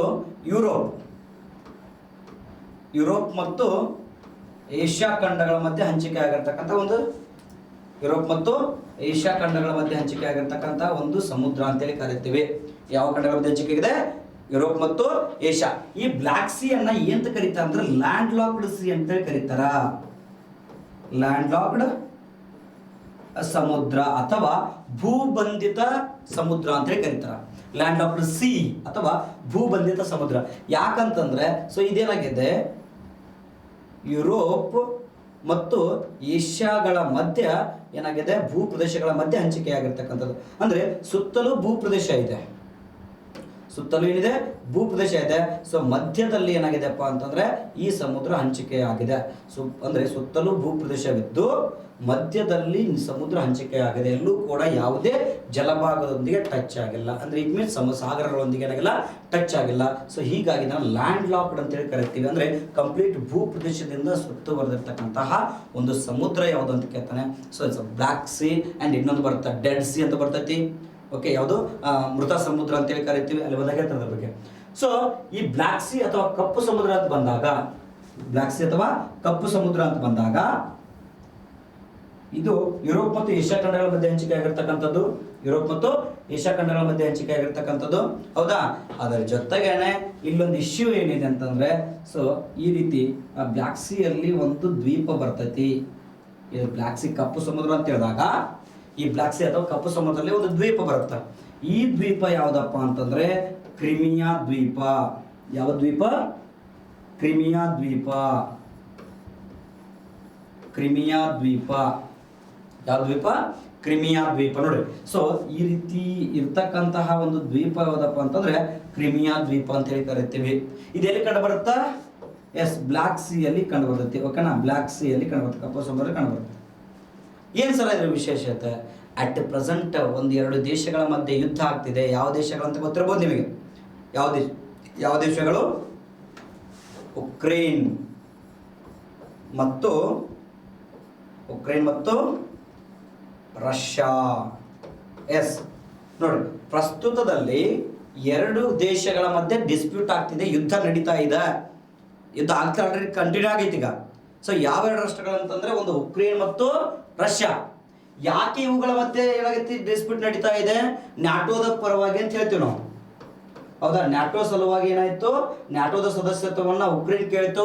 ಸೊ ಅದರ ಒಂದು ವಿರೋಧಿಸಿ ರಷ್ಯಾ ಯಾರ ಮೇಲೆ ದಾಳಿ ಮಾಡಿತು? ಉಕ್ರೇನ್ ಮೇಲೆ ದಾಳಿ ಮಾಡಿತು. ಹೌದಾ?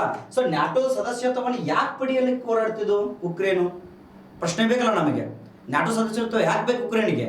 ಯಾಕೆ ಬೇಕಂತಂದ್ರೆ ಈ ಉಕ್ರೇನ್ನ ಒಂದು ದ್ವೀಪವಾಗಿರ್ತಕ್ಕಂಥ ಕ್ರಿಮಿಯಾ ದ್ವೀಪ.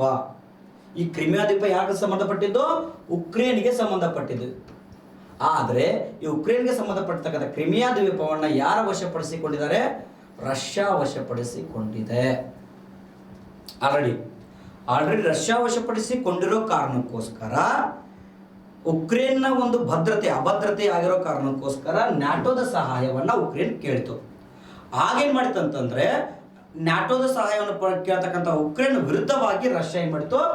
ಯುದ್ಧವನ್ನ ಘೋಷಣೆ ಮಾಡ್ತೀವಿ. ಇಫ್ ಸಪೋಸ್ ಏನಾದ್ರು ನ್ಯಾಟೋ ಪಡೆ ಏನಾದ್ರು ಉಕ್ರೇನ್ ಬಂತಪ್ಪ ಅಂತಂದ್ರೆ ಈ ಯಾವುದೋ ಕ್ರಿಮಿಯಾ ದ್ವೀಪ ರಷ್ಯಾವನ್ನ ಬಿಟ್ಟು ಹೋಗುತ್ತೆ ಅನ್ನೋ ಕಾರಣಕ್ಕೋಸ್ಕರ. ನೋಡಿ, ಒಂದಕ್ಕೊಂದು ಲಿಂಕ್ ಇದಾವೆ ಅರ್ಥ ಆಯ್ತಾ? ಸೊ ಇದ್ರ ಮೇಲೆ ಪ್ರಶ್ನೆಯನ್ನು ಕೇಳ್ತಾನೆ ನಿಮಗೆ. ಕ್ರಿಮಿಯಾ ದ್ವೀಪ ಎಲ್ಲಿ ಬರುತ್ತಾ?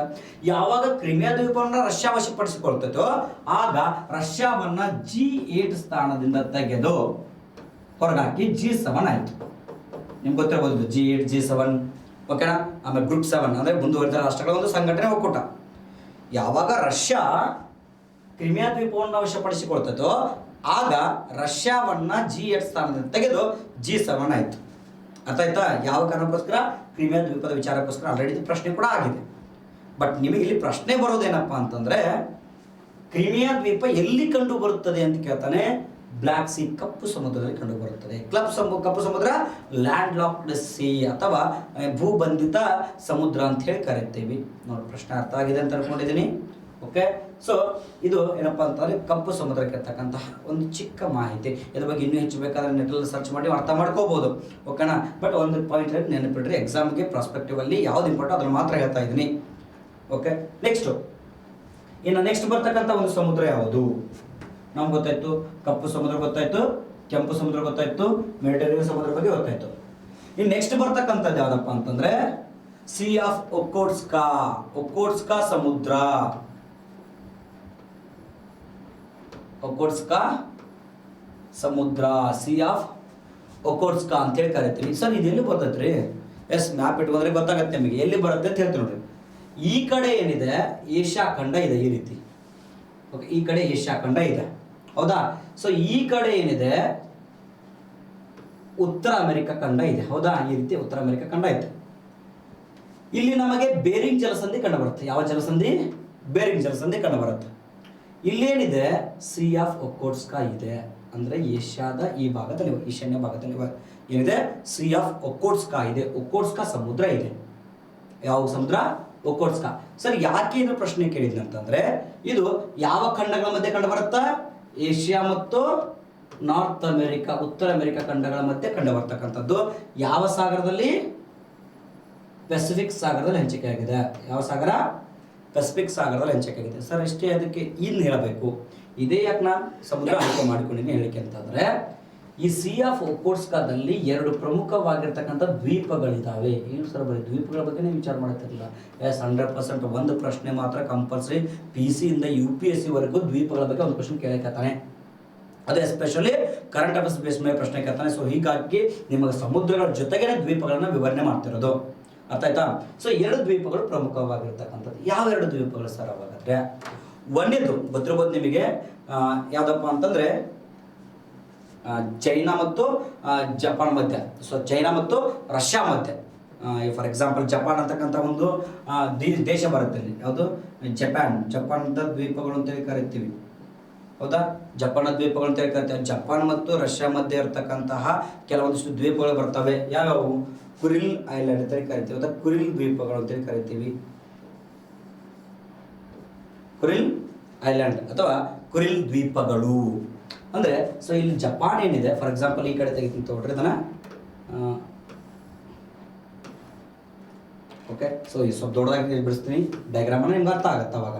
ಏನಂತಂದ್ರೆ ಸೊ ಈ ರೀತಿ ಏನಪ್ಪ ಅಂತಂದ್ರೆ ಏಷ್ಯಾ ಖಂಡ ಇದ್ದಾಗ, ಓಕೆ, ಸೊ ಇಲ್ಲಿ ಏನಿದೆ ಸಿ ಆಫ್ ಒಕೋಟ್ಸ್ಕಾ ಇದೆ. ಸಿ ಆಫ್ ಒಕೋಟ್ಸ್ಕಾ ಇದು ರಷ್ಯಾದ ಭೂಭಾಗ ಇದು. ಸೊ ಇಲ್ಲೇನಿದೆ ಅಂದ್ರೆ ಚಿಕ್ಕದಾಗಿರ್ತಕ್ಕಂಥ ಜಪಾನ್ ದ್ವೀಪಗಳಿದಾವೆ, ಹೌದಾ? ಸೊ ಇಲ್ಲಿ ಜಪಾನ್ ದ್ವೀಪಗಳು, ಈ ದ್ವೀಪಗಳ, ಇದು ಜಪಾನ್, ಇದು ಯಾವ್ದು? ಜಪಾನ್. ಆದ್ರೆ ಈ ದ್ವೀಪಗಳು ಚಿಕ್ಕ ದ್ವೀಪಗಳೇನಿದಾವು, ಈ ದ್ವೀಪಗಳನ್ನ ನಾವು ಕುರಿಲ್ ದ್ವೀಪಗಳು ಅಂತೇಳಿ ಕರಿತೀವಿ. ಕುರಿಲ್ ದ್ವೀಪಗಳು. ಇನ್ನೊಂದು ಇಲ್ಲೇ ಚಿಕ್ಕದಾಗಿರ್ತಕ್ಕಂಥ ಇನ್ನೊಂದು ದ್ವೀಪ ಬರುತ್ತೆ, ಅದು ಸಖಾಲಿನ್ ದ್ವೀಪ ಅಥವಾ ಸಖಾಲಿನ್ ಐಲ್ಯಾಂಡ್. ಸಖಾಲಿನ್ ದ್ವೀಪ ಅಥವಾ ಸಖಾಲಿನ್ ಐಲ್ಯಾಂಡ್ ಅಂತೇಳಿ ಕರಿತೀವಿ ನೋಡ್ರಿ. ಸೊ ಇವು ಕೆಳಗಡೆ ಇರೋದು ಜಪಾನ್ ದ್ವೀಪಗಳು, ಈ ಕಡೆ ಬರ್ತಕ್ಕಂಥ ಕುರಿಲ್ ದ್ವೀಪಗಳು. ಇವುಗಳನ್ನು ನಾವು ಜಪಾನ್ ದ್ವೀಪಗಳು ಅಂತ ಕರಿತೀವಿ. ಇವೆಲ್ಲ ಈ ಕಡೆ ಬರ್ತಾವ ಸಿ ಆಫ್ ಒಕೋಟ್ಸ್ಕಾದಲ್ಲಿ ಕಂಡು ಬರ್ತವೆ, ಒಕೋಟ್ಸ್ಕಾ ಸಮುದ್ರದಲ್ಲಿ ಕಂಡು ಬರ್ತವೆ. ಸರ್ ಅದಕ್ಕೂ ಇದಕ್ಕೆ ಏನು ಸಂಬಂಧ ಅಂತಂದ್ರೆ ಈ ಕಡೆ ಬ್ಲ್ಯಾಕ್ ಸಿ ಕಪ್ಪು ಸಮುದ್ರದಲ್ಲಿ ಯಾವ ರೀತಿ ಉಕ್ರೇನ್ನ ಒಂದು ಪ್ಲೇಸ್ ಆಗಿರ್ತಕ್ಕಂತಹ ಕ್ರಿಮಿಯಾ ದ್ವೀಪ ರಷ್ಯಾ ವಶಪಡಿಸ್ಕೊಂಡತ್ತೋ, ಅದೇ ರೀತಿ ಜಪಾನ್ ದ್ವೀಪಗಳಾಗಿರ್ತಕ್ಕಂತಹ ಸಖಾಲಿನ್ ಮತ್ತು ಕುರಿಲ್ ದ್ವೀಪಗಳನ್ನ ರಷ್ಯಾ ವಶಪಡಿಸಿಕೊಂಡಿದೆ. ಅರ್ಥ ಆಯ್ತಾ? ಯಾರ ದ್ವೀಪಗಳಿವು? ಜಪಾನ್ನ ದ್ವೀಪಗಳು. ಯಾರು ವಶಪಡಿಸಿಕೊಂಡ್ರು? ರಷ್ಯಾ ವಶಪಡಿಸಿಕೊಂಡಿದೆ. ಯಾವ ಎರಡು ದ್ವೀಪಗಳು? ಸಕಾಲಿನ್ ಮತ್ತು ಕುರಿಲ್ ದ್ವೀಪಗಳು. ನೋಡಿ ಎಲ್ಲಿ ಪ್ರಶ್ನೆಯನ್ನು ಕೇಳ್ತಾನೆ. ಏನು ಕೇಳ್ತಾನೆ ಪ್ರಶ್ನೆ? ಕುರಿಲ್ ದ್ವೀಪ ಅಥವಾ ಸಕಾಲಿನ್ ದ್ವೀಪ ಎಲ್ಲಿ ಕಂಡು ಬರುತ್ತವೆ ಅಂತ ಕೇಳಬಹುದು. Sea of Okhotsk. ಅಥವಾ ಈ ದ್ವೀಪಗಳು ಯಾವ ರಾಷ್ಟ್ರಕ್ಕೆ ಸಂಬಂಧಪಟ್ಟಿದ್ದು ಅಂತ ಕೇಳ್ತಾನೆ. ಜಪಾನಿಗೆ ಸಂಬಂಧಪಟ್ಟಿದ್ದು. ಅಥವಾ ಇವೆರಡು ದ್ವೀಪಗಳನ್ನು ಯಾರು ವಶಪಡಿಸಿಕೊಂಡಿದ್ದಾರೆ ಅಂತ ಕೇಳ್ತಾನೆ. ರಷ್ಯಾ ವಶಪಡಿಸಿಕೊಂಡಿದೆ. Sir disputed area. ಓಕೆ, ಇದೊಂದು ಏನಪ್ಪ ಅಂತ ಡಿಸ್ಪ್ಯೂಟೆಡ್ ಆಗಿರ್ತಕ್ಕಂಥ ಒಂದು ಏರಿಯಾ ಅಥವಾ ಪ್ಲೇಸ್ ಆಗಿದೆ, ಸಮುದ್ರ ಆಗಿದೆ. ಸೊ ಹೀಗಾಗಿ ಇದು ಬಹಳ ಇಂಪಾರ್ಟೆಂಟು. ಈ ಒಂದು ಸಮುದ್ರ ಯಾವ ಎರಡು ಖಂಡಗಳ ಮಧ್ಯೆ ಹಂಚಿಕೆ ಆಗಿದೆ?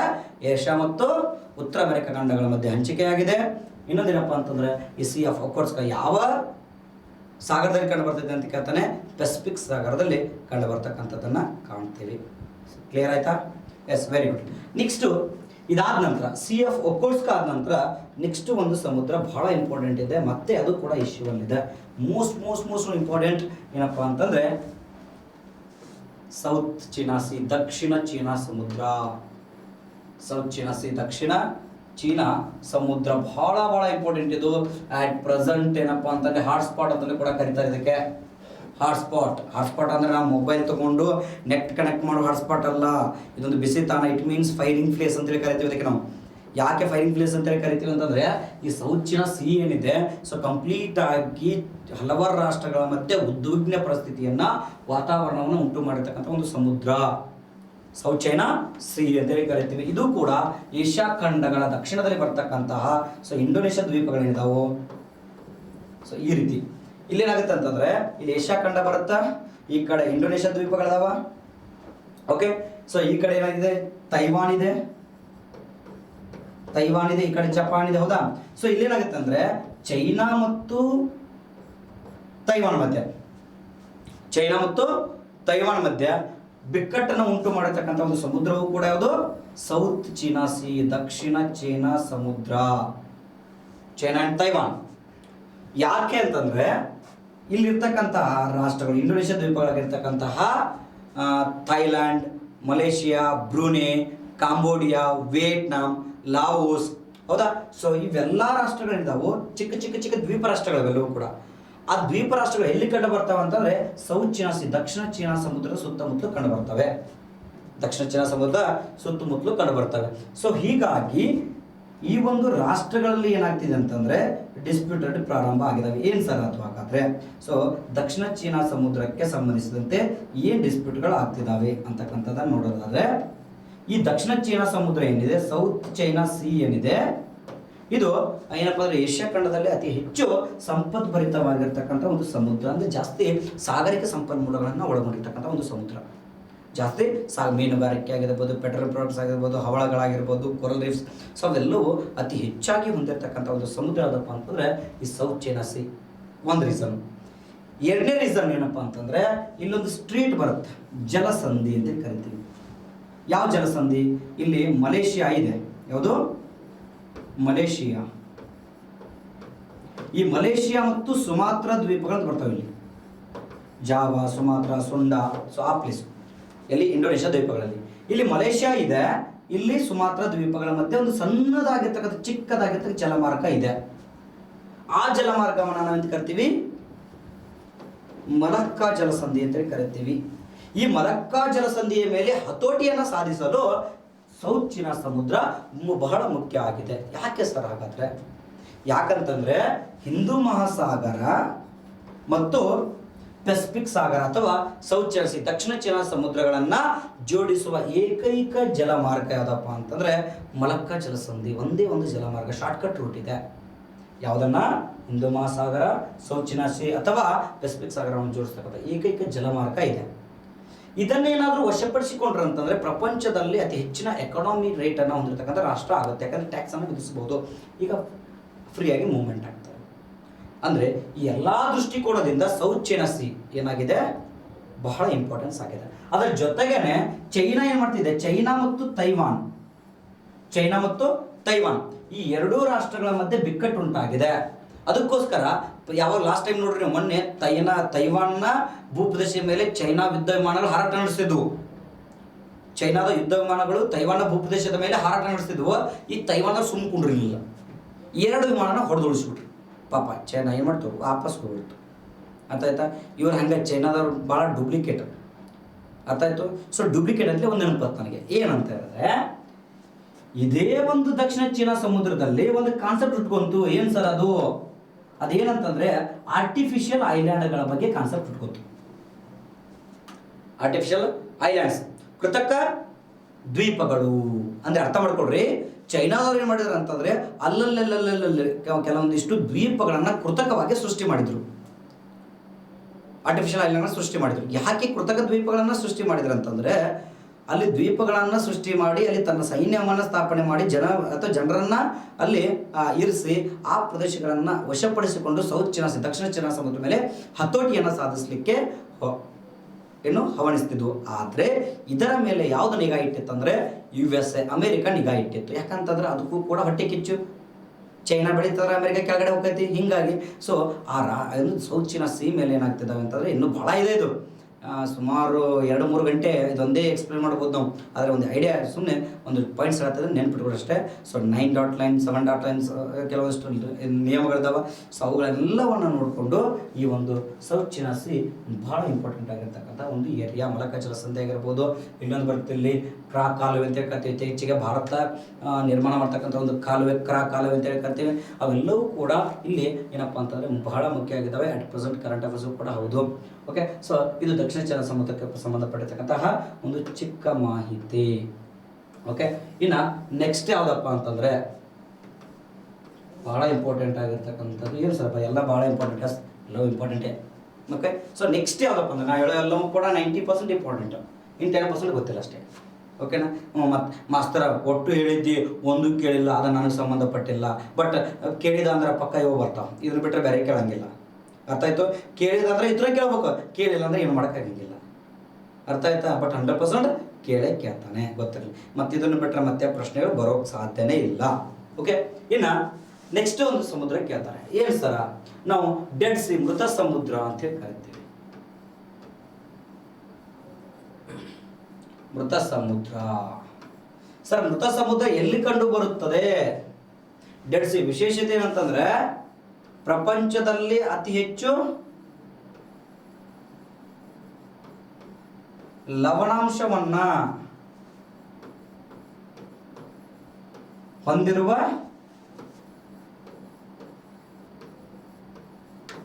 ಸಮುದ್ರ ಯಾವುದು ಅಂತ ಕೇಳ್ತಾನೆ. ಅದು ಡೆಡ್ ಸಿ, ಮೃತ ಸಮುದ್ರ.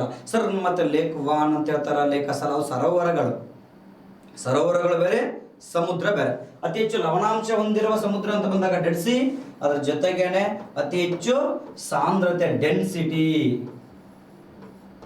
ಅತಿ ಹೆಚ್ಚು ಸಾಂದ್ರತೆಯನ್ನ ಹೊಂದಿರುವ ಸಮುದ್ರ ಯಾವುದು ಅಂತ ಕೇಳ್ತಾನೆ.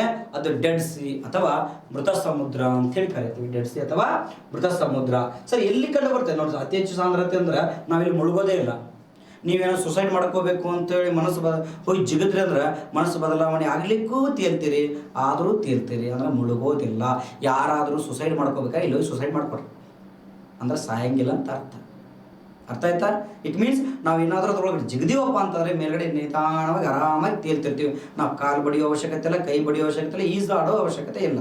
ಅಂದರೆ ಮಾನವನ ದೇಹಕ್ಕಿಂತಲೂ ಅತಿ ಹೆಚ್ಚು ಸಾಂದ್ರತೆಯನ್ನು ಹೊಂದಿರತಕ್ಕಂತಹ ಒಂದು ಸಮುದ್ರ. ಯಾಕಂದ್ರೆ ಲವಣಾಂಶ ಜಾಸ್ತಿ ಇದೆ, ಉಪ್ಪು ಜಾಸ್ತಿ ಇದೆ, ಉಪ್ಪು ಜಾಸ್ತಿ ಇದೆ. ಸೊ ಹೀಗಾಗಿ ಇಲ್ಲಿ ಸಾಂದ್ರತೆ ಅಧಿಕವಾಗಿರ್ತಕ್ಕಂಥ ಒಂದು ಸಮುದ್ರ. ಸರ್ ಎಲ್ಲಿ ಕಂಡು ಬರುತ್ತೆ ಇದು? ಇದು ಏಷ್ಯಾ ಖಂಡದಲ್ಲಿ ಕಂಡು ಬರುತ್ತೆ. ಎಲ್ಲಿ ಕಂಡು ಬರುತ್ತಾ? ಏಷ್ಯಾ ಖಂಡದಲ್ಲಿ. ಏಷ್ಯಾ ಖಂಡದಲ್ಲಿ ಎಲ್ಲಿ ಸರ? ನೆಕ್ಸ್ಟ್ ಪ್ರಶ್ನೆ ಮತ್ತೆ ನಿಮ್ಮದು. ಏಷ್ಯಾ ಖಂಡದಲ್ಲಿ ಎಲ್ಲಿ ಕಂಡು ಬರುತ್ತೆ? ಏಷ್ಯಾ ಖಂಡದಲ್ಲಿ ಇಲ್ಲೇ ಕಂಡು ಬರುತ್ತೆ. ಎಲ್ಲಿ? ಇಲ್ಲೇ. ಎಲ್ಲಿ? ಎಸ್, ಈ ಕಡೆ ಕೆಂಪು ಸಮುದ್ರ ಇದೆ, ಹೌದಾ? ಈ ಕಡೆ 2 ದೇಶಗಳಿದಾವ. ಯಾವುವು? ಇಸ್ರೇಲ್ ಮತ್ತು ಜೋರ್ಡಾನ್. ಯಾವ ದೇಶಗಳು? ಇಸ್ರೇಲ್ ಮತ್ತು ಜೋರ್ಡಾನ್. ಈ ಇಸ್ರೇಲ್ ಮತ್ತು ಜೋರ್ಡಾನ್ಗಳ ಗಡಿಭಾಗದಲ್ಲಿ ಬರುತ್ತೆ. ಗೊತ್ತಿಲ್ಲ ಯಾವ 2 ರಾಷ್ಟ್ರಗಳ ಗಡಿಭಾಗದಲ್ಲಿದೆ? ಇಸ್ರೇಲ್ ಮತ್ತು ಜೋರ್ಡಾನ್ನ ಗಡಿಭಾಗದಲ್ಲಿದೆ. ಅಂದರೆ ಸ್ವಲ್ಪ ಭಾಗ ಇಸ್ರೇಲಲ್ಲಿದೆ, ಸ್ವಲ್ಪ ಭಾಗ ಜೋರ್ಡಾನ್ನಲ್ಲಿದೆ. ಸೊ ಹೀಗಾಗಿ ಇಸ್ರೇಲ್ ಮತ್ತು ಜೋರ್ಡಾನ್ಗಳ ಗಡಿಭಾಗದಲ್ಲಿ ಏನು ಕಂಡು ಬರುತ್ತೆ ಅಂದ್ರೆ ನಮಗೆ ಈ ಮೃತ ಸಮುದ್ರ, ಡೆಡ್ ಸಿ ಕಂಡು ಬರುತ್ತೆ. ಯಾಕೆಂದು ತಗೊಂಡಿನಿ ಅಂದರೆ ಒಂದು ಲವಣಾಂಶವನ್ನು ಹೊಂದಿರೋ ಸರೋವರ, ಇನ್ನೊಂದು ಅತಿ ಹೆಚ್ಚು ಸಾಂದ್ರತೆಯನ್ನು ಹೊಂದಿರತಕ್ಕಂಥ ಸರೋವರ ಅಂತ ಹೇಳಿ ಕರಿತೀವಿ. ಹೀಗಾಗಿ ಅದರ ಬಗ್ಗೆ ಎಕ್ಸ್ಪ್ಲೇನ್ ಮಾಡಿದ್ದೀನಿ. ಇನ್ನೊಂದೇನು ಪ್ರಶ್ನೆ ಅಂತಂದರೆ, ಇಲ್ಲಿ ಇಸ್ರೇಲ್ ಮತ್ತು ಪ್ಯಾಲೆಸ್ತೈನ್ ಬಿಕ್ಕಟ್ಟಾಗಿದೆ. ಇಸ್ರೇಲ್ ಮತ್ತು ಪ್ಯಾಲೆಸ್ತೇನ್ ಬಿಕ್ಕಟ್ಟಾಗಿದೆ. ನೋಡಿ, ಪ್ಯಾಲೆಸ್ತೇನಿಯನ್ನರು ಮತ್ತು ಇಸ್ರೇಲಿಯನ್ನರ ಮಧ್ಯೆ ಬಿಕ್ಕಟ್ಟುಂಟಾಗಿದೆ. ಸೊ ಅಲ್ಲೂ ಕೂಡ ಯುದ್ಧದ ವಾತಾವರಣ ನಡೀತಾ ಇದೆ. ಹೌದ್ ತಾನೆ? ಪ್ಯಾಲೆಸ್ತೇನ್ ನಮ್ದು ಅಂತ ಹೇಳ್ತಾರ, ಇಲ್ಲ ಪ್ಯಾಲೆಸ್ತೇನ್ ರಾಷ್ಟ್ರನೇ ಇಲ್ಲ ಅಂತ ಇಸ್ರೇಲ್ ಹೇಳ್ತೈತಿ. ಹೌದಾ? ಸೊ ನೋಡಿ, ಎರಡಕ್ಕೂ ಕೂಡ ಕನ್ಫ್ಲಿಕ್ಟ್ ಆಗ್ತಿದೆ. ಸೊ ಹೀಗಾಗಿ ಇಸ್ರೇಲ್ ಮತ್ತು ಜೋರ್ಡಾನ್ ಮಧ್ಯೆ ಬರ್ತಕ್ಕಂತಹ ಈ ಏನು ಡೆಡ್ ಸಿ ಇದೆ, ಮೃತ ಸಮುದ್ರ ಇದೆ, ಮೋಸ್ಟ್ ಇಂಪಾರ್ಟೆಂಟ್ ಆಗಿರ್ತಕ್ಕಂಥದ್ದು. ಓಕೆ, ಸೊ ನೆನ್ಪಿಟ್ಕೊಳ್ರಿ, ಏಷ್ಯಾ ಖಂಡದಲ್ಲಿ ಕಂಡು ಬರ್ತಾ ಇಸ್ರೇಲ್ ಮತ್ತು ಜೋರ್ಡಾನ್ಗಳ ಗಡಿಭಾಗದಲ್ಲಿದೆ. ಓಕೆ, ಸೊ ಇದು ಕೂಡ ಭೂಬಂಧಿತ ಒಂದು ಏನು ಸಮುದ್ರ, ಲ್ಯಾಂಡ್ ಲಾಕ್ಡ್ ಅಂತೇಳಿ ಕರಿತೀವಿ.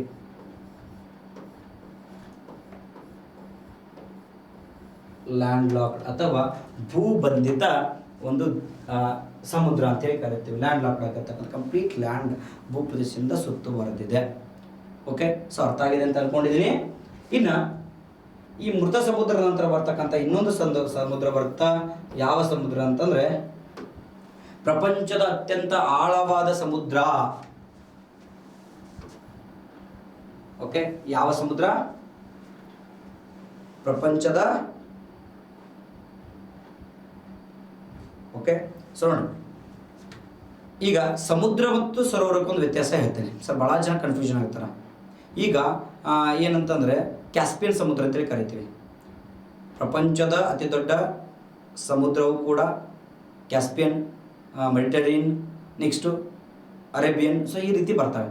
ಇಲ್ಲೇನಾಗುತ್ತೆ ಅಂದರೆ ಪ್ರಪಂಚದಲ್ಲಿ ಏನಪ್ಪ ಅಂದರೆ ಕ್ಯಾಸ್ಪಿಯನ್ ಸರೋವರ ಅಂತಲೂ ಕೂಡ ಕರಿತೀವಿ, ಅದಕ್ಕೆ ಸಮುದ್ರ ಅಂತಲೂ ಕೂಡ ಕರಿತೀವಿ. ಹೌದಾ? ಕ್ಯಾಸ್ಪಿಯನ್ ಅನ್ನ ಸರೋವರ ಅಂತ ಕೂಡ ಕರಿತೀವಿ, ಸಮುದ್ರ ಅಂತಲೂ ಕೂಡ ಕರಿತೀವಿ. ಅದಕ್ಕೆ ಕೆಲವಷ್ಟು ರೀಸನ್ಗಳಿದಾವೆ. ಏನು?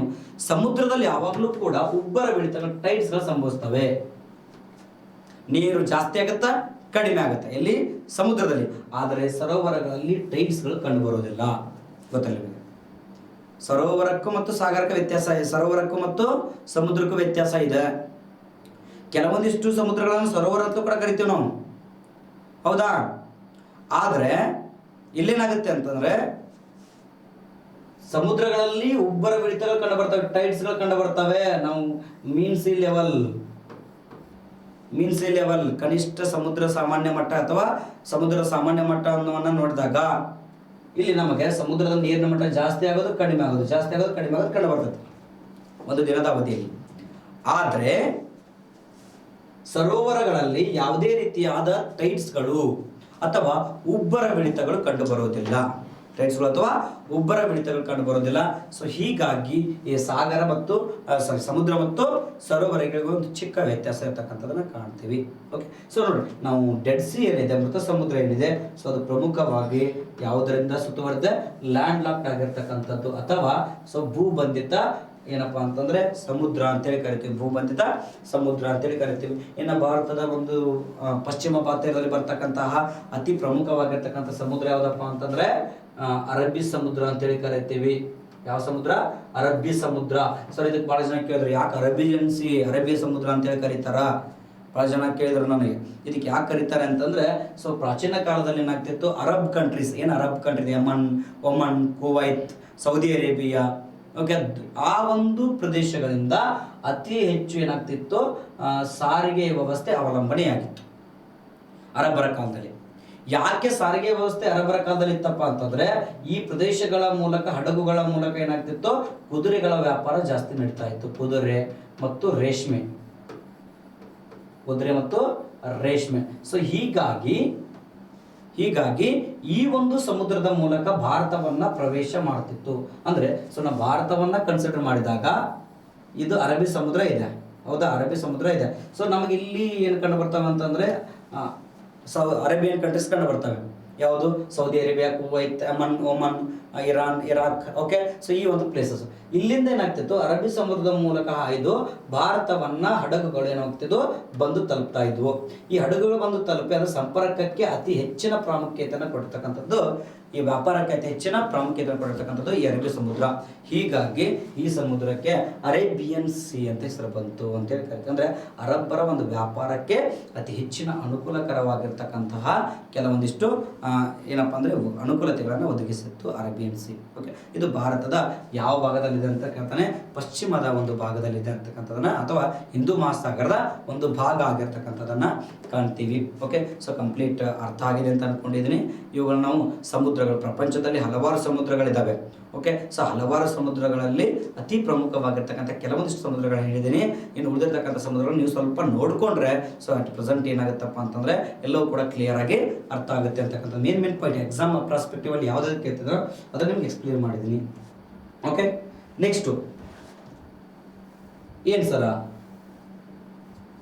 ನೆಕ್ಸ್ಟ್ ಏನಪ್ಪ ಅಂತಂದ್ರೆ ನಾವು ಸಾಗರಗಳ ಬಗ್ಗೆ ನೋಡಿದ್ವಿ, ಇನ್ನೊಂದು ಯಾವುದು ಸಮುದ್ರಗಳ ಬಗ್ಗೆ ನೋಡಿದ್ವಿ. ನೆಕ್ಸ್ಟ್ ಜಲಗೋಳದಲ್ಲಿ ಬರ್ತಕ್ಕಂಥ ಇನ್ನೊಂದು ಪ್ರಮುಖವಾಗಿರ್ತಕ್ಕಂತಹ ಅಂಶ ಯಾವುದಪ್ಪ ಅಂತಂದ್ರೆ ಜಲಸಂಧಿಗಳು, ಸ್ಟ್ರೇಟ್ಸ್ ಅಂತ ಕರಿತೀವಿ, ಜಲಸಂಧಿಗಳು. ಮತ್ತೆ ಇನ್ನೊಂದಿದೆ ಭೂಸಂಧಿ. ಎರಡಕ್ಕೂ ವ್ಯತ್ಯಾಸ ಇದೆ. ಜಲಸಂಧಿ ಮತ್ತು ಭೂಕಂಠ ಅಥವಾ ಭೂಸಂಧಿ ಅಂತೇಳಿ ಕರಿತೀವಿ. ಇದಕ್ಕೆ ಸ್ಟ್ರೇಟ್ ಅಂತೇಳಿ ಕರೆದ್ರೆ,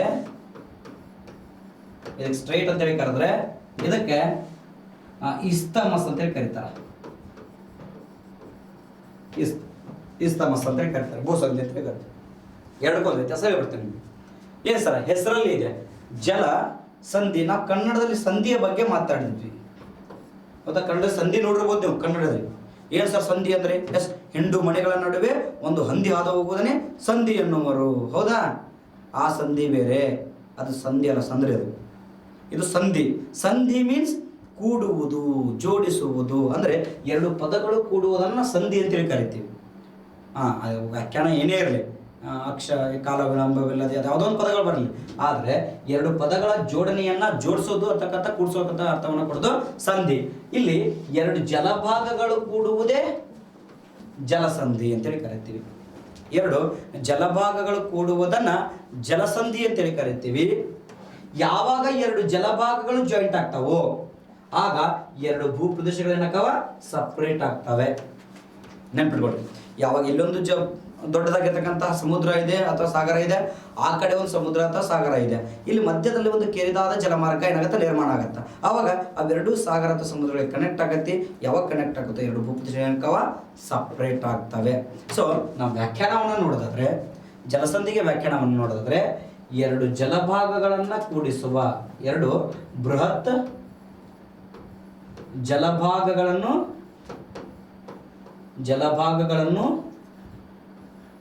ಕೂಡಿಸುವ ಮತ್ತು ಎರಡು ಭೂಪ್ರದೇಶಗಳನ್ನು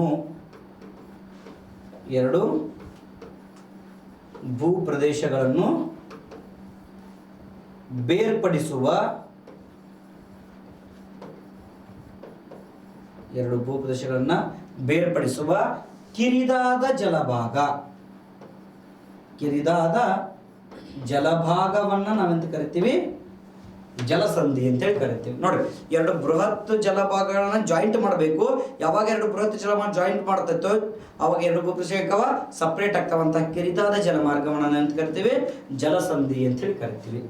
ಓಕೆ, ಹಾಗಾದ್ರೆ ಸರ್ ಇಸ್ತಮಸ್ ಅಂದ್ರೆ ಏನು? ಇದ್ರ ಅಪೋಸಿಟ್ ಆಗಿರ್ತಕ್ಕಂಥದ್ದು.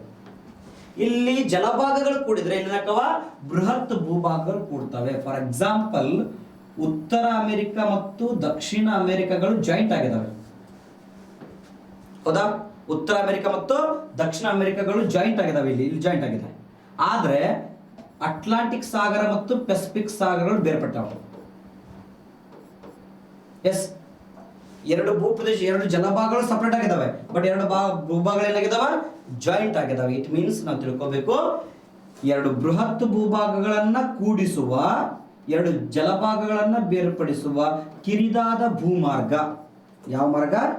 ಕಿರಿದಾದ ಭೂಮಾರ್ಗವನ್ನು ನಾವು ಇಸ್ತಮಸ್ ಅಥವಾ ಎಂದು ಕರಿತೀವಿ, ಇಸ್ತಮಸ್ ಅಥವಾ ಭೂಸಂಧಿ ಅಂತೇಳಿ ಕರಿತೀವಿ. ಇಸ್ತಮಸ್ ಅಥವಾ ಭೂಸಂಧಿ ಅಂತೇಳಿ ಕರಿತೀವಿ. ನೋಡಿ, ಇಲ್ಲಿ ಜಲಭಾಗಗಳು ಕೂಡ್ತವೆ, ಭೂಪ್ರದೇಶಗಳು ಬೇರೆ ಆಗ್ತವೆ, ಅದನ್ನ ಜಲಸಂಧಿ ಅಂತೇಳಿ ಕರಿತೀವಿ. ಆದ್ರೆ ಇಲ್ಲಿ ಭೂಭಾಗಗಳು ಕೂಡಿ ಜಲಭಾಗಗಳು ಸಪರೇಟ್ ಆಗೋದನ್ನ ಭೂಸಂಧಿ ಅಥವಾ ಇಸ್ತಮಸ್ ಅಂತೇಳಿ ಕರಿತೀವಿ. ಸೊ ಪ್ರಪಂಚದಲ್ಲಿ ಹಲವಾರು ಇಸ್ತಮಸ್ಗಳು ಕಂಡು ಬರ್ತವೆ. ಅದರ ಅತಿ ಪ್ರಮುಖವಾಗಿರ್ತಕ್ಕಂಥ ಇಸ್ತಮಸ್ ಅಥವಾ ಭೂಕಂಠ ಅಥವಾ ಭೂಸಂಧಿ ಅಂತಂದ್ರೆ ಪನಾಮ ಇಸ್ತಮಸ್ ಅಂತೇಳಿ ಕರಿತೀವಿ. ಪನಾಮ ಇಸ್ತಮಸ್ ಅಂತೇಳಿ ಕರಿತೀವಿ. ಪನಾಮ ಇಸ್ತಮಸ್. ಏನ್ ಸರ್ ಪನಾಮ ಇಸ್ತಮಸ್? ಪನಾಮ ಇಸ್ತಮಸ್ ಎಲ್ಲಿ ಕಂಡು ಬರುತ್ತೆ ಅಂದ್ರೆ ಉತ್ತರ ಅಮೆರಿಕ ಮತ್ತು ದಕ್ಷಿಣ ಅಮೆರಿಕಗಳನ್ನ ಜಾಯಿಂಟ್ ಮಾಡ್ತೈತಿ. ಉತ್ತರ ಅಮೆರಿಕ ಮತ್ತು ದಕ್ಷಿಣ ಅಮೆರಿಕಗಳನ್ನು ಕೂಡಿಸ್ತತಿ. ಅಟ್ಲಾಂಟಿಕ್ ಮತ್ತು ಪೆಸಿಫಿಕ್ ಸಾಗರಗಳನ್ನ ಬೇರ್ಪಡಿಸುತ್ತದೆ. ಇಲ್ಲಿ ಕೆರೇಬಿಯನ್ ಸಿ ಅಂತ ಬರುತ್ತೆ. ಮತ್ತೆ ಸಪರೇಟ್ ಸಮುದ್ರ ಕೇಳಿದಾಗ ಕೆರೇಬಿಯನ್ ಸಮುದ್ರ ಗೊತ್ತಿರಲಿ ನಿಮಗೆ. ಕೆರೇಬಿಯನ್ ಸಮುದ್ರ ಸಪರೇಟ್ ಆಗಿ ಕೇಳಿದ್ರೆ, ಈಗ ಸಪೋಸ್ ಸಾಗರ ಕೇಳಿದಂತಾರೆ ಅಟ್ಲಾಂಟಿಕ್ ಸಾಗರ ಮತ್ತು ಪೆಸಿಫಿಕ್ ಸಾಗರಗಳನ್ನ ಬೇರ್ಪಡಿಸ್ತಕ್ಕಂಥದ್ದು ಉತ್ತರ ಅಮೆರಿಕ ಮತ್ತು ದಕ್ಷಿಣ ಅಮೆರಿಕ ಕೂಡಿಸ್ತಕ್ಕಂಥದ್ದು ಒಂದಾಯ್ತು. ಇನ್ನೊಂದು ಇಸ್ತಮಸ್ ಆಫ್ ಕ್ರಾ ಅಂತೇಳಿ ಕರಿತೀವಿ. ಕ್ರಾ ಕಾಲುವೆ ಅವುಗಳೇ ಹೇಳಿದ್ದೆ ನಿಮಗೆ ನಾ. ಏಷ್ಯಾ ಖಂಡದಲ್ಲಿ ಇಂಡೋನೇಷ್ಯಾ ದ್ವೀಪಗಳಲ್ಲಿ ಬರ್ತಕ್ಕಂತಹ ಒಂದು ಇಸ್ತಮಸ್ ಯಾವುದಪ್ಪ ಅಂದ್ರೆ ಕ್ರಾ ಇಸ್ತಮಸ್ ಅಂತೇಳಿ ಕರಿತೀವಿ. ಥೈಲ್ಯಾಂಡ್ ಮತ್ತು ಸಿಂಗಾಪುರ್ ಮಧ್ಯೆ ಜಾಯಿಂಟ್ ಆಗಿ ಕಲ್ಪಿಸ್ತೈತೆ ಅದು. ಥೈಲ್ಯಾಂಡ್ ಮತ್ತು ಸಿಂಗಾಪುರ್ ರಾಷ್ಟ್ರಗಳ ಮಧ್ಯೆ ಜಾಯಿಂಟ್ ಆಗತಕ್ಕಂತಹ ಒಂದು ಇಸ್ತಮಸ್ ಅಥವಾ ಭೂಸಂಧಿ ಯಾವುದಪ್ಪ ಅಂತಂದ್ರೆ ಕ್ರಾ ಇಸ್ತಮಸ್ ಅಂತೇಳಿ ಕರಿತೀವಿ. ಇನ್ನೊಂದು ಕಂಡು ಬರುತ್ತಾ ನಾವು ಹೇಳ್ತೇವೆ ನೋಡಿ, ಇಸ್ತಾಂಬುಲ್. ಅಟ್ ಪ್ರೆಸೆಂಟ್ ಇಸ್ತಾಂಬುಲ್ ಅಂತೇಳಿ ಕರಿತೀವಿ ಅಥವಾ ಕಾನ್ಸ್ಟಾಂಟಿನೋಪಲ್ ಅಂತೇಳಿ ಕರಿತೀವಿ. ಇಸ್ತಾಂಬುಲ್ ಅಥವಾ ಕಾನ್ಸ್ಟಾಂಟಿನೋಪಲ್ ಅಂತೇಳಿ ಕರಿತೀವಿ. ನಾವು ಹೇಳ್ತೇವೆ 1453ರಲ್ಲಿ ಇಸ್ತಾಂಬುಲ್ ಕಾನ್ಸ್ಟಾಂಟಿನೋಪಲ್ ಪತನ ಅಂತೇಳಿ ಕರಿತೀವಿ. ಯಾವಾಗ ಭೂಭಾಗವನ್ನು ವಶಪಡಿಸಿಕೊಳ್ತಾವೆ ಏಷ್ಯಾ ಮತ್ತು ಯುರೋಪ್ ಖಂಡಗಳ ಮಧ್ಯೆ ಏನಾಗುತ್ತಾ ಸಂಪರ್ಕ ಕಟ್ಟಾಗತ್ತೆ ಅಂತ ಹೇಳ್ತೀವಿ. ಒಂದು ಇತಿಹಾಸ ಇದೆ. ಆ ಇಸ್ತಮಸ್ ಏನಿದೆ ಯಾವುದು ಕಾನ್ಸ್ಟಾಂಟಿನೋಪಲ್ ಅಥವಾ ಈಗಿನ ಪ್ರೆಸೆಂಟ್ ಇಸ್ತಾಂಬುಲ್, ಆ ಇಸ್ತಾಂಬುಲ್ ಇಸ್ತಮಸ್ ಏನಿದೆ ಅದು ಯುರೋಪ್ ಮತ್ತು ಏಷ್ಯಾ ಮಧ್ಯ ಜಾಯಿಂಟ್ ಆಕೈತಿ. ಯುರೋಪ್ ಮತ್ತು ಏಷ್ಯಾವನ್ನು ಸಂಪರ್ಕಿಸ್ತಕ್ಕಂತಹ ಒಂದು ಏನಪ್ಪಾ ಅಂತಂದ್ರೆ ಇಸ್ತಮಸ್ ಅಂತ ಹೇಳಿ ಕರಿತೀವಿ. ಓಕೆ ನೋಡಿ, ಒಂದು ಪನಾಮ ಇಸ್ತಮಸ್, ಇನ್ನೊಂದು ಕ್ರಾ ಇಸ್ತಮಸ್, ಮತ್ತೊಂದು ಇಸ್ತಾಂಬುಲ್ ಇಸ್ತಮಸ್, ಇನ್ನೊಂದು ಸೂಯೆಜ್ ಇಸ್ತಮಸ್ ಅಂತೇಳಿ ಕರಿತೀವಿ. ಸುಮಾರು ಹಲವಾರು ಇಸ್ತಮಸ್ಗಳು ಕಂಡು ಬರ್ತವೆ, ಭೂಸಂಧಿಗಳು ಕಂಡು ಬರ್ತವೆ. ಸರ್ ಇಸ್ತಮಸ್ ಬಗ್ಗೆ ಗೊತ್ತಾಯ್ತು ನಿಮಗೆ. ಇನ್ನು ಜಲಸಂಧಿ ಬರೋಣ. ಸರ್ ಪ್ರಪಂಚದಲ್ಲಿ ಹಲವಾರು ಜಲಸಂಧಿಗಳಿದಾವೆ, ಅಂದ್ರೆ ಜಲಭಾಗಗಳು ಕೂಡಿಸ್ತಕ್ಕಂಥ ಕಿರಿದಾದ ಜಲಮಾರ್ಗಗಳಿದಾವೆ. ಹಾಗಾದ್ರೆ ಪ್ರಪಂಚದಲ್ಲಿ ಕಂಡುಬರ್ತಕ್ಕಂತಹ ಅತಿ ಪ್ರಮುಖವಾಗಿರ್ತಕ್ಕಂಥ ಜಲಸಂಧಿಗಳು ಯಾವ್ಯಾವು? ಪ್ರಪಂಚದ ಅತಿ ದೊಡ್ಡ ಜಲಸಂಧಿ ಅಂತ ಕರೀತಾನೆ. ಪ್ರಪಂಚದ ಅತಿ ದೊಡ್ಡ ಜಲಸಂಧಿ ಯಾವುದು ಅಂತ ಕೇಳ್ತಾನೆ. ಪ್ರಪಂಚದ ಅತಿ ದೊಡ್ಡ ಜಲಸಂಧಿ ಯಾವುದು ಅಂತಂದ್ರೆ ಡೇವಿಸ್ ಜಲಸಂಧಿ. ಯಾವ ಜಲಸಂಧಿ? ಡೇವಿಸ್ ಜಲಸಂಧಿ. ಗ್ರೀನ್ಲ್ಯಾಂಡ್ ಏನಿದೆ ಉತ್ತರ ಅಮೆರಿಕ ಖಂಡದಲ್ಲಿ, ಗ್ರೀನ್ಲ್ಯಾಂಡ್ ಮತ್ತು USA ಕೆನಡಾ, ಸೊ ಅವುಗಳ ಮಧ್ಯೆ ಕಂಡು ಬರ್ತಕ್ಕಂತಹ ಒಂದು ಜಲಸಂಧಿ ಯಾವುದಪ್ಪ ಅಂತಂದ್ರೆ ಬೆಫಿನ್ ದ್ವೀಪಗಳು ಅಂತೇಳಿ ಕರಿತೀವಿ. ಆ ಬೆಫಿನ್ ದ್ವೀಪಗಳ ಸಮೀಪದಲ್ಲಿ ಬರ್ತಕ್ಕಂತಹ ಒಂದು ಜಲಸಂಧಿ ಯಾವುದಂತಂದ್ರೆ ಡೇವಿಸ್ ಜಲಸಂಧಿ. ಈ ಡೇವಿಸ್ ಜಲಸಂಧಿ ಗ್ರೀನ್ಲ್ಯಾಂಡ್ ಮತ್ತು ಯಾವುದನ್ನು ಬೇರ್ಪಡಿಸುತ್ತಾ? ಬೆಫಿನ್ ದ್ವೀಪಗಳು ಅಥವಾ ಉತ್ತರ ಅಮೆರಿಕ ಖಂಡಗಳನ್ನು ಬೇರ್ಪಡಿಸ್ತಕ್ಕಂಥದ್ದು. ಅದ್ರ ಜೊತೆಗೇನೆ ಅದ್ರ ಪಕ್ಕದಲ್ಲಿ ಇನ್ನೊಂದು ಜಲಸಂಧಿ ಕಂಡು ಬರುತ್ತಾ? ಸೊ ಗ್ರೀನ್ಲ್ಯಾಂಡ್ ಮತ್ತು ಐಸ್ಲ್ಯಾಂಡ್ಗಳನ್ನು ಬೇರ್ಪಡಿಸ್ತಕ್ಕಂಥದ್ದು ಡೆನ್ಮಾರ್ಕ್ ಜಲಸಂಧಿ ಅಂತ ಕರಿತೀವಿ. ಓಕೆ, ಸೊ ಅದೇ ರೀತಿ ಮಲಕ್ಕ ಜಲಸಂಧಿ ಅಂತ ಕಂಡು ಬರ್ತಕ್ಕಂಥದ್ದು. ಆವಾಗಲೇ ಹೇಳಿದ್ದೇನೆ ಮಲಕ್ಕ ಜಲಸಂಧಿ ಬಹಳ ಇಂಪಾರ್ಟೆಂಟ್. ಆ ಮಲಕ್ಕ ಜಲಸಂಧಿ ಯಾವುದನ್ನ ಬೇರ್ಪಡಿಸ್ತದೆ ಅಂದ್ರೆ ಮಲೇಷಿಯಾ ಮತ್ತು ಸುಮಾತ್ರ ದ್ವೀಪಗಳನ್ನ ಬೇರ್ಪಡಿಸ್ತತಿ. ಮಲೇಷಿಯಾ ಮತ್ತು ಸುಮಾತ್ರ ದ್ವೀಪಗಳನ್ನ ಬೇರ್ಪಡಿಸ್ತತಿ. ಆದ್ರೆ ನೋಡಿ, ಈ ಕಡೆ ಮಲೇಷಿಯಾ ಇದೆ, ಈ ಕಡೆ ಸುಮಾತ್ರ ದ್ವೀಪಗಳಿದಾವೆ. ಸೊ ಇವೆರಡನ್ನು ಕೂಡ ಬೇರ್ಪಡಿಸುತ್ತ, ಸಪರೇಟ್ ಮಾಡುತ್ತೆ. ಆದರೆ ಹಿಂದೂ ಮಹಾಸಾಗರ ಮತ್ತು ದಕ್ಷಿಣ ಚೀನಾ ಸಮುದ್ರ, ಅಥವಾ ಇನ್ನೊಂದು ಕೊಡ್ತಾನೆ, ಹಿಂದೂ ಮಹಾಸಾಗರ ಬಿಟ್ಟಪ್ಪ ಯಾವ್ದು ಕೊಡ್ತಾನೆ ಅಂತಂದ್ರೆ ಅಂಡಮಾನ್ ಸಿ ಕೊಡ್ತಾನೆ. ಅಂಡಮಾನ್ ಸಮುದ್ರ, ಹಿಂದೂ ಮಹಾಸಾಗರ ಅಥವಾ ಅಂಡಮಾನ್ ಸಮುದ್ರ ಮತ್ತು ದಕ್ಷಿಣ ಚೀನಾ ಸಮುದ್ರಗಳನ್ನು ಜೋಡಿಸುತ್ತದೆ. ಯಾವ ಜಲಸಂಧಿ? ಮಲಕ್ಕ ಜಲಸಂಧಿ ಅಂತೇಳಿ ಕರಿತೀವಿ. ಓಕೆ, ಮಲಕ್ಕ ಜಲಸಂಧಿ. ಇನ್ನೊಂದು ಬರುತ್ತೆ ಸುಂಡಾ ಜಲಸಂಧಿ ಅಂತೇಳಿ ಕರಿತೀವಿ. ಸುಂಡಾ ಜಲಸಂಧಿ ಎಲ್ಲಿ ಕಂಡು ಬರುತ್ತೆ ಅಂತಂದ್ರೆ ಈ ಏನ್ ಹೇಳಿದೇವಲ್ಲ ಸುಮಾತ್ರ ದ್ವೀಪಗಳು, ಈ ಸುಮಾತ್ರ ಮತ್ತು ಜಾವಾ ಅಂದ್ರೆ ಯಾವ್ದ್ರ ಕೆಳಗಡೆ? ಮಲಕ್ಕ ಜಲಸಂಧಿ ಕೆಳಗಡೆ ಬರುತ್ತೆ, ದಕ್ಷಿಣದಲ್ಲೇ. ಜಾವಾ ಮತ್ತು ಸುಮಾತ್ರ ದ್ವೀಪಗಳನ್ನ ಬೇರ್ಪಡಿಸ್ತಕ್ಕಂಥ ಒಂದು ಜಲಸಂಧಿ ಯಾವುದು ಅಂತಂದ್ರೆ ಸುಂಡಾ ಜಲಸಂಧಿ ಅಂತೇಳಿ ಕರಿತೀವಿ. ಜಾವಾ ಮತ್ತು ಸುಮಾತ್ರ ದ್ವೀಪಗಳನ್ನು ಬೇರ್ಪಡಿಸುವ ಸುಂಡಾ ಜಲಸಂಧಿ. ನೆಕ್ಸ್ಟ್ ಮಲೇಷಿಯಾ ಮತ್ತು ಸುಮಾತ್ರ ದ್ವೀಪಗಳನ್ನು ಬೇರ್ಪಡಿಸೋದು ಮಲಕ್ಕ ಜಲಸಂಧಿ. ಮಲಕ್ಕ ಜಲಸಂಧಿ ಬಹಳ ಮೋಸ್ಟ್ ಇಂಪಾರ್ಟೆಂಟ್ ಇದು. ಅದೇ ರೀತಿ ಇನ್ನೊಂದು ಜಲಸಂಧಿ ಕಂಡು ಬರುತ್ತೆ. ಯಾವುದಂತಂದ್ರೆ ಭಾರತದ ದಕ್ಷಿಣದಲ್ಲಿದೆ. ಭಾರತದ ದಕ್ಷಿಣದಲ್ಲಿದೆ. ಆ ಭಾರತ ದಕ್ಷಿಣದಲ್ಲಿರ್ತಕ್ಕಂತಹ ಒಂದು ಪ್ರಮುಖವಾಗಿರ್ತಕ್ಕಂತಹ ಜಲಸಂಧಿ ಯಾವುದಪ್ಪ ಅಂತಂದ್ರೆ, ಸೊ ಭಾರತ ಮತ್ತು ಶ್ರೀಲಂಕಾದ ಮಧ್ಯೆ ಕಂಡು ಬರ್ತಕ್ಕಂಥ ಒಂದು ಪ್ರಮುಖ ಜಲಸಂಧಿ ಯಾವುದು? ಎಸ್, ಪಾಕ್ ಜಲಸಂಧಿ ಅಂತೇಳಿ ಕರಿತೀವಿ. ಯಾವ ಜಲಸಂಧಿ? ಪಾಕ್ ಜಲಸಂಧಿ ಅಂತೇಳಿ ಕರಿತೀವಿ. ಭಾರತ ಮತ್ತು ಶ್ರೀಲಂಕಾವನ್ನ ಬೇರ್ಪಡಿಸ್ತಕ್ಕಂಥದ್ದು, ಭಾರತ ಮತ್ತು ಶ್ರೀಲಂಕಾವನ್ನ ಬೇರ್ಪಡಿಸ್ತಕ್ಕಂಥದ್ದು ಪಾಕ್ ಜಲಸಂಧಿ ಅಂತೇಳಿ ಕರಿತೀವಿ. ನಾವೆಲ್ಲ ಬಹಳ ಜನ ಕನ್ಫ್ಯೂಷನ್ ಆಗ್ಬಿಡ್ತೀವಿ. ಪಾಕ್ ಇದು PAK ಪಾಕ್ ಅಲ್ಲ, PALK ಪಾಕ್.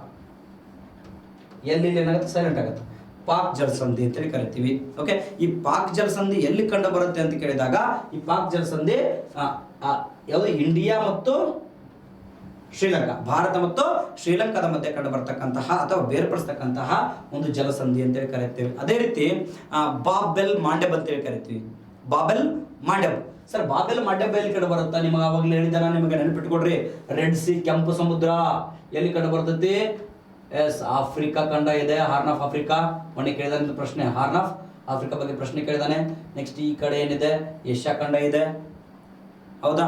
ಸೊ ಇಲ್ಲೇನು ಮಾಡ್ತಾನೆ ಅಂತಂದ್ರೆ, ಬಾಬೆಲ್ ಮಾಂಡೆಬ್ ಅಂತ ಬಂದಾಗ, ಬಾಬೆಲ್ ಮಾಂಡೆಬ್ ಜಲಸಂಧಿ. ಈ ಬಾಬೆಲ್ ಮಾಂಡೆಬ್ ಜಲಸಂಧಿ ಏನಿದೆ ಅಂತಂದ್ರೆ ಏಷ್ಯಾ ಮತ್ತು ಆಫ್ರಿಕಾ ಖಂಡಗಳನ್ನ ಬೇರ್ಪಡಿಸ್ತೈತಿ. ಬಾಬೆಲ್ ಮಾಂಡೆಬ್ ಜಲಸಂಧಿ ಏಷ್ಯಾ ಮತ್ತು ಆಫ್ರಿಕಾ ಖಂಡಗಳನ್ನು ಬೇರ್ಪಡಿಸ್ತೈತಿ. ರೆಡ್ ಸಿ, ಕೆಂಪು ಸಮುದ್ರ ಮತ್ತು ಓಕೆ, ಕೆಂಪು ಸಮುದ್ರ ಮತ್ತು yes, very good, Arabian sea ಗಳನ್ನ ಜೋಡಿಸುತ್ತದೆ. ಕೆಂಪು ಸಮುದ್ರ ಮತ್ತು ಸೊ ಅದೇ ರೀತಿ ನಮಗೆ ಬೇಕಾಗಿರೋದೇನಪ್ಪ ಅಂತಂದ್ರೆ, ಇಲ್ಲಿ ಏಷ್ಯಾ ಮತ್ತು ಆಫ್ರಿಕಾ ಖಂಡಗಳನ್ನು ಬೇರ್ಪಡಿಸ್ತಕ್ಕಂತಹ ಒಂದು ಜಲಸಂಧಿ ಯಾವುದು ಅಂತ ಕೇಳ್ತಾನೆ. ಬಾಬೆಲ್ ಮಾಂಡೆಬ್ ಅಟ್ ಪ್ರೆಸೆಂಟ್ ಬಹಳ ಇಶ್ಯೂ ಅಲ್ಲಿದೆ. ಯಾಕಂತಂದ್ರೆ ಚೈನಾದ ಒಂದು ಪಾಲಿಸಿ ಇದೆ, ಯಾವುದು? Silk route policy. ಓಕೆನಾ? ಸಿಲ್ಕ್ ರೂಟ್ ಯೋಜನೆ ಅಥವಾ ರೇಷ್ಮೆ ಮಾರ್ಗದ ಯೋಜನೆ. ಅಂದ್ರೆ ಹಿಂದೂ ಮಹಾಸಾಗರದ ಮೂಲಕ ಹಾಯ್ದು ಬೇರೆ ಬೇರೆ ರಾಷ್ಟ್ರಗಳಲ್ಲಿ ಅಥವಾ ದ್ವೀಪಗಳಲ್ಲಿ ತಮ್ಮ ಬಂದರನ್ನ ಅಭಿವೃದ್ಧಿಪಡಿಸಿ ಅಲ್ಲಿ ನೌಕಾನೆಲೆಯನ್ನು ಸ್ಥಾಪಿಸೋದು ಚೈನಾದ ಒಂದು ಯೋಜನೆ. ಓಕೆನಾ? ಸಿಲ್ಕ್ ರೂಟ್ ಯೋಜನೆ ಅಂತೇಳಿ ಕರಿತೀವಿ.